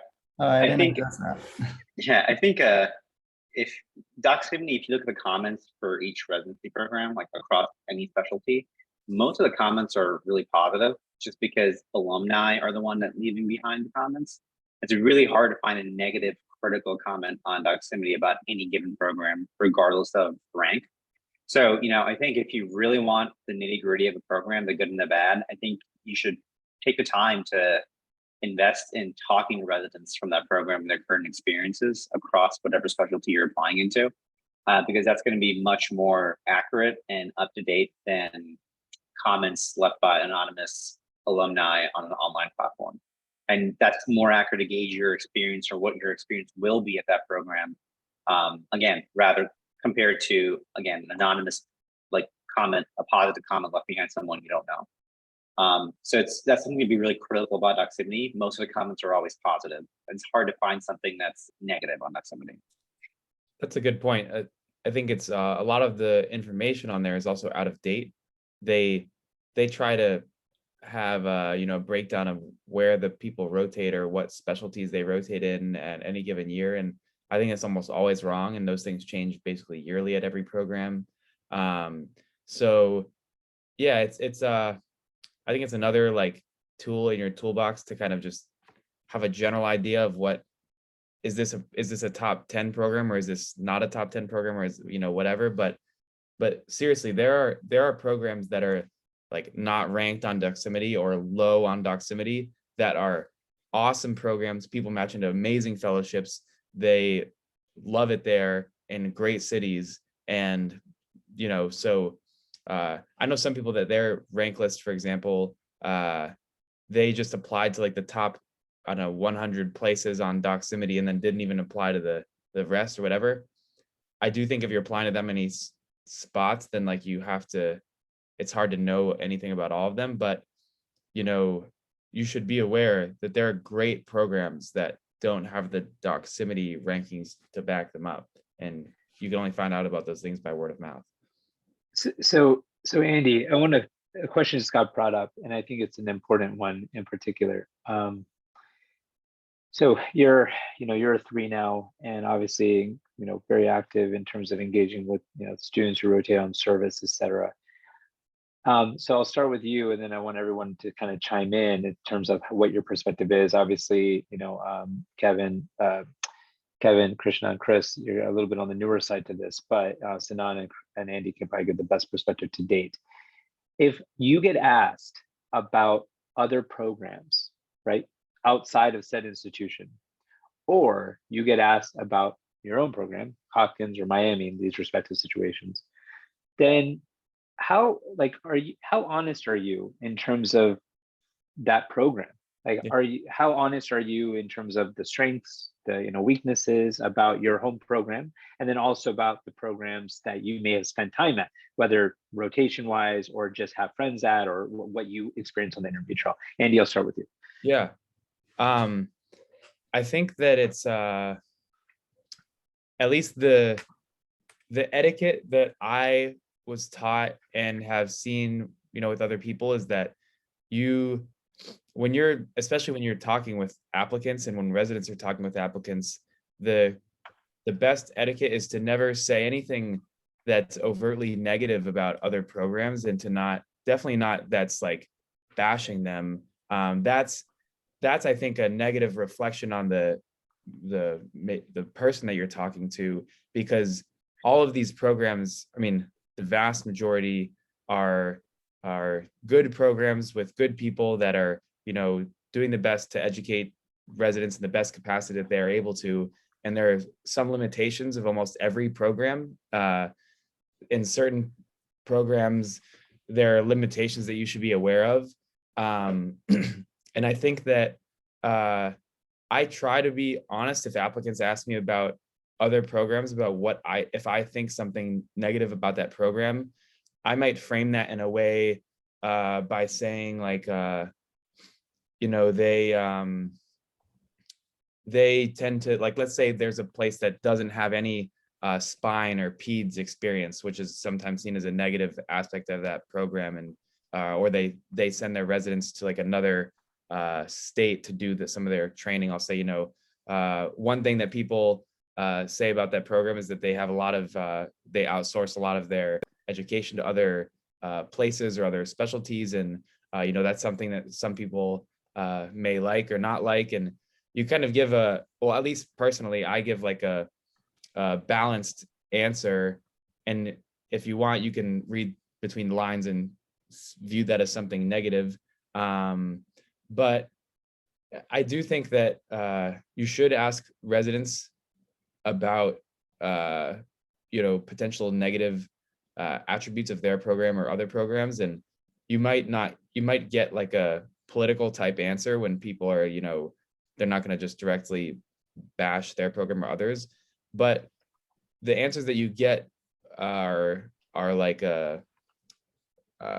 sometimes eye-opening. And if at the programs that are really great, all the residents are like, we love this place and we cannot like hide it, and that's obvious.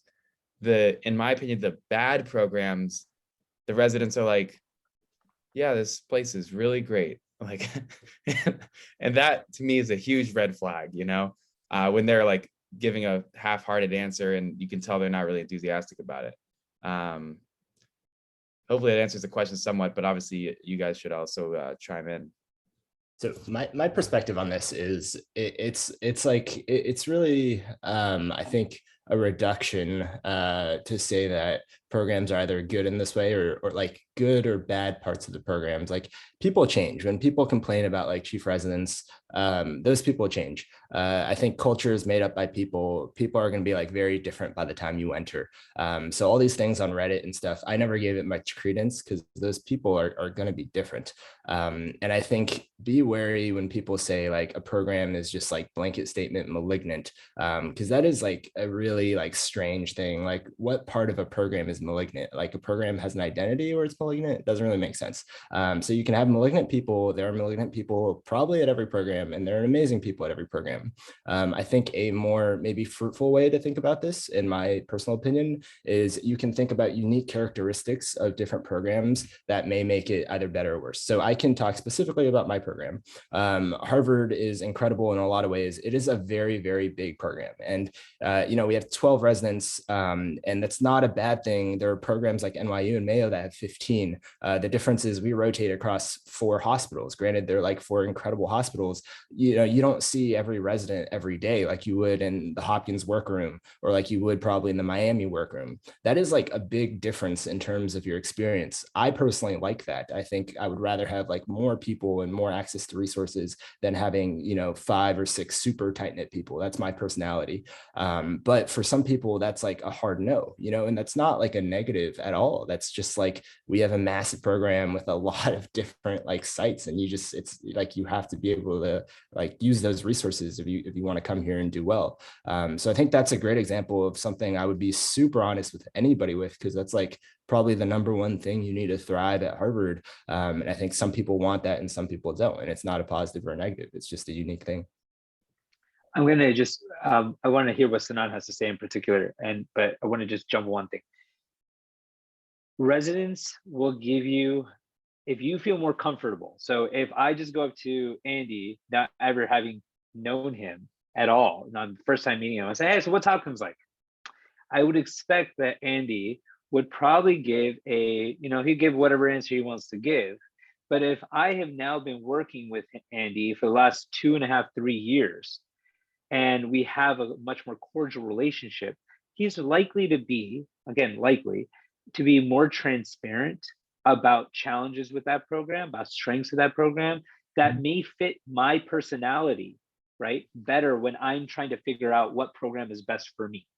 And that's what it's about. It's about fit, right? And so when you're asking a lot of these assumptions are that you're asking people who you theoretically know because you spent time engaging with them, not because you just met them like, one day, like you would just like go out and ask them, like, hey, like ask random questions at will. So I think that you have to really, again, situational awareness, as I've brought up. But then think about it this way.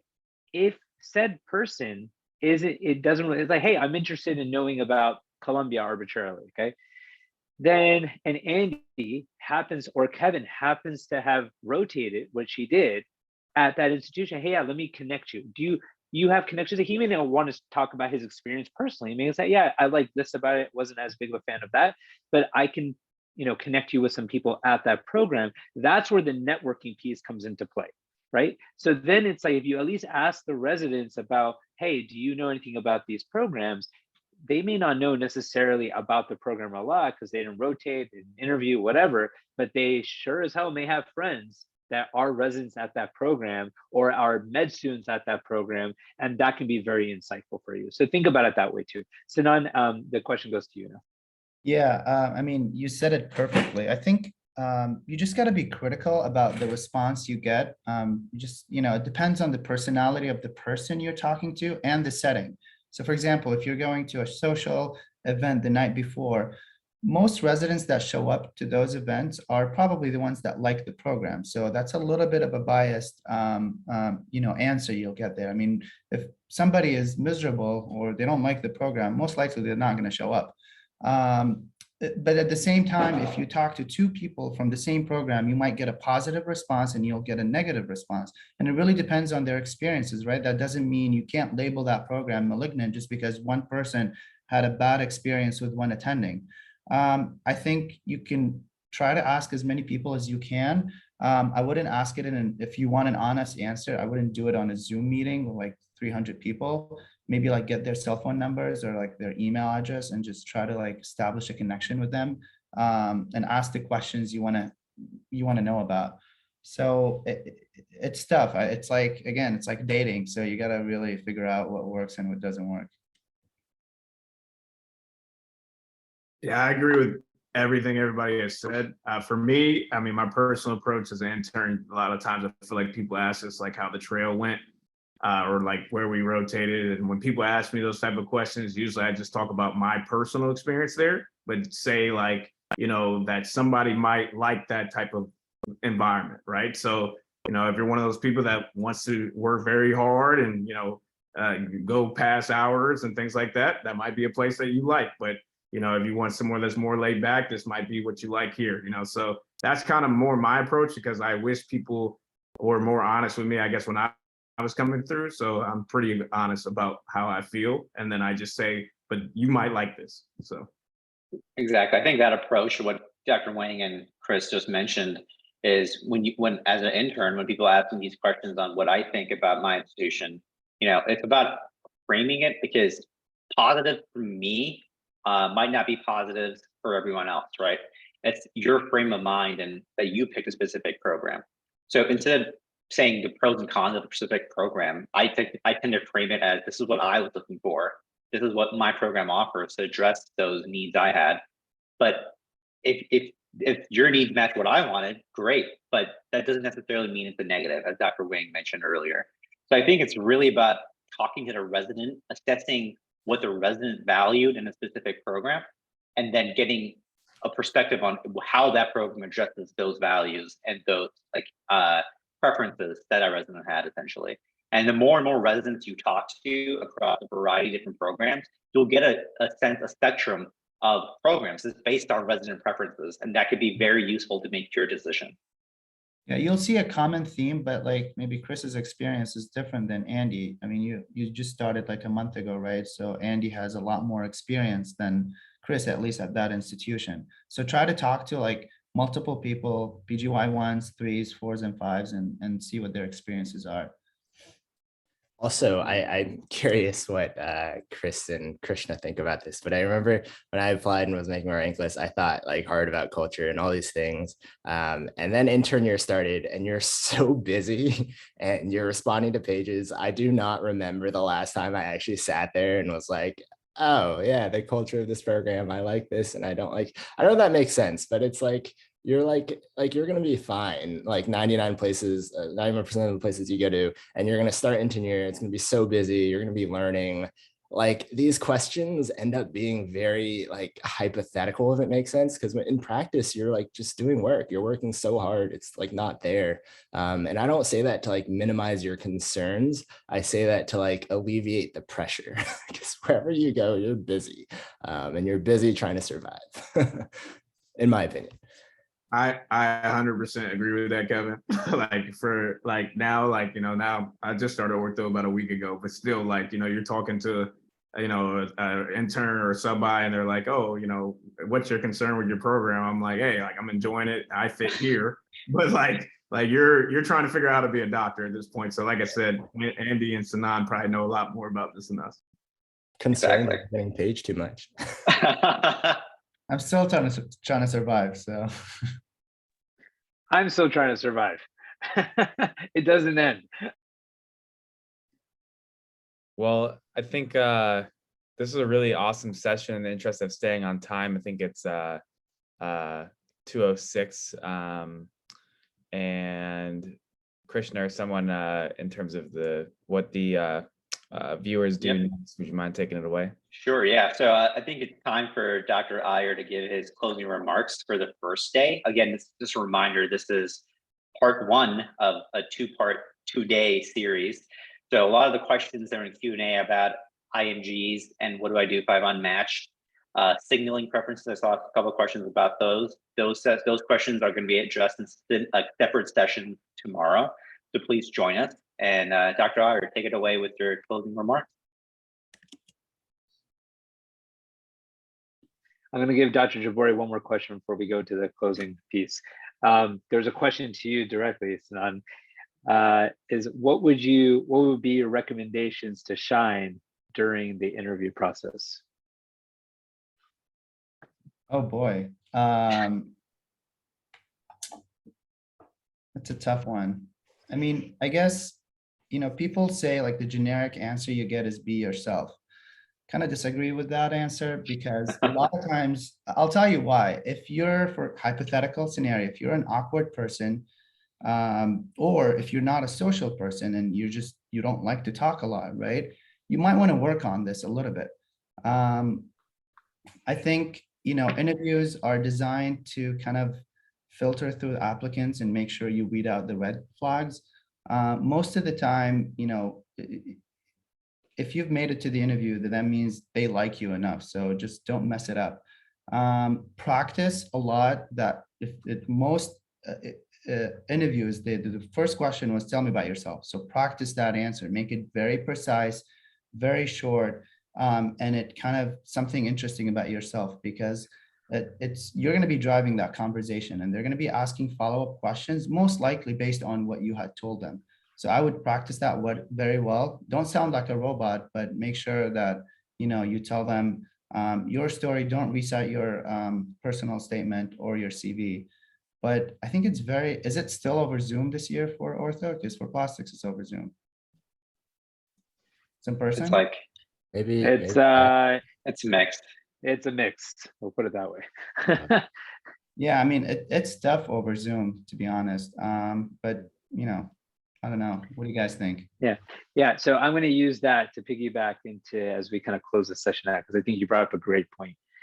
We are, people ask me all the time, sort of, how is it? And Krishna and I were talking about this. I've got 2 kids. I've got a very busy clinical practice. I'm in the process of buying a house. And I do a lot of stuff outside of all of this. And it's about, why is this so important? Why do I spend the time to do this? And it's literally because Dr. Jabouri called me just before his rank list was due, because he felt comfortable enough to do that so we could talk. This is about the fact that I get to work with one of my former students, Dr. Murdoch, who happens to be on this panel.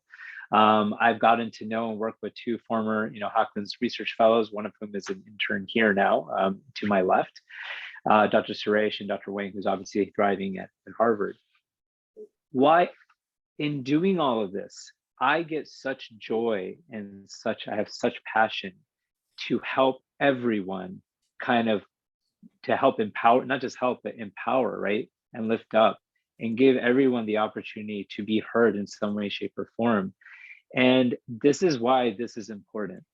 This is why these environments are important, because in a world where our paradigm has shifted about how we engage, how we interact, how we talk to one another, it's no longer just, you know, hey, like the handshake, right? Like I elbow every patient now reflexively. It's about, you know, hey, like staying like eye contact with the camera, not looking away, like I'm responding to all the messages people are asking me about the boot camp or whatever else. You know, this is sort of we've had a huge transition. This is a major inflection point in human history, and how we kind of connect with one another is even more important than ever before. And so I say all of this because I have gone through a lot of, I mean, it looks like on the gram, the kids, like, you know, this house, that's all the filtered stuff, right? For all the reasons, all the trouble, not matching, getting kicked out of residency, failing a board exam, like this and that, that's the real stuff, right? That's why all of this is important. That's why me kind of trying to show or be a cartographer in some way, shape, or form to make the path a little bit easier for all of you, irrespective of what you go into. That's why I do what I do. That's why I love doing what I do. That's why I talk to every single student that reaches out, every resident that reaches out, because that's important.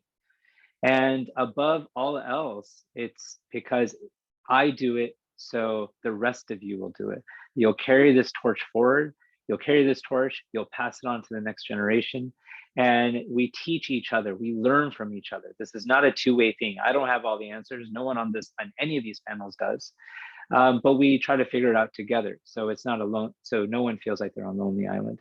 So, you know, really in closing, you know, I'd just like to say thank you all so much for being here, for taking the time, for bearing with us through the technical difficulties in day one. There's lots of information that's come at you. There's lots of questions. You know, keep asking them, reach out to us, you know, we'll stay connected, you know, utilize these experts here on this panel, all the other ones.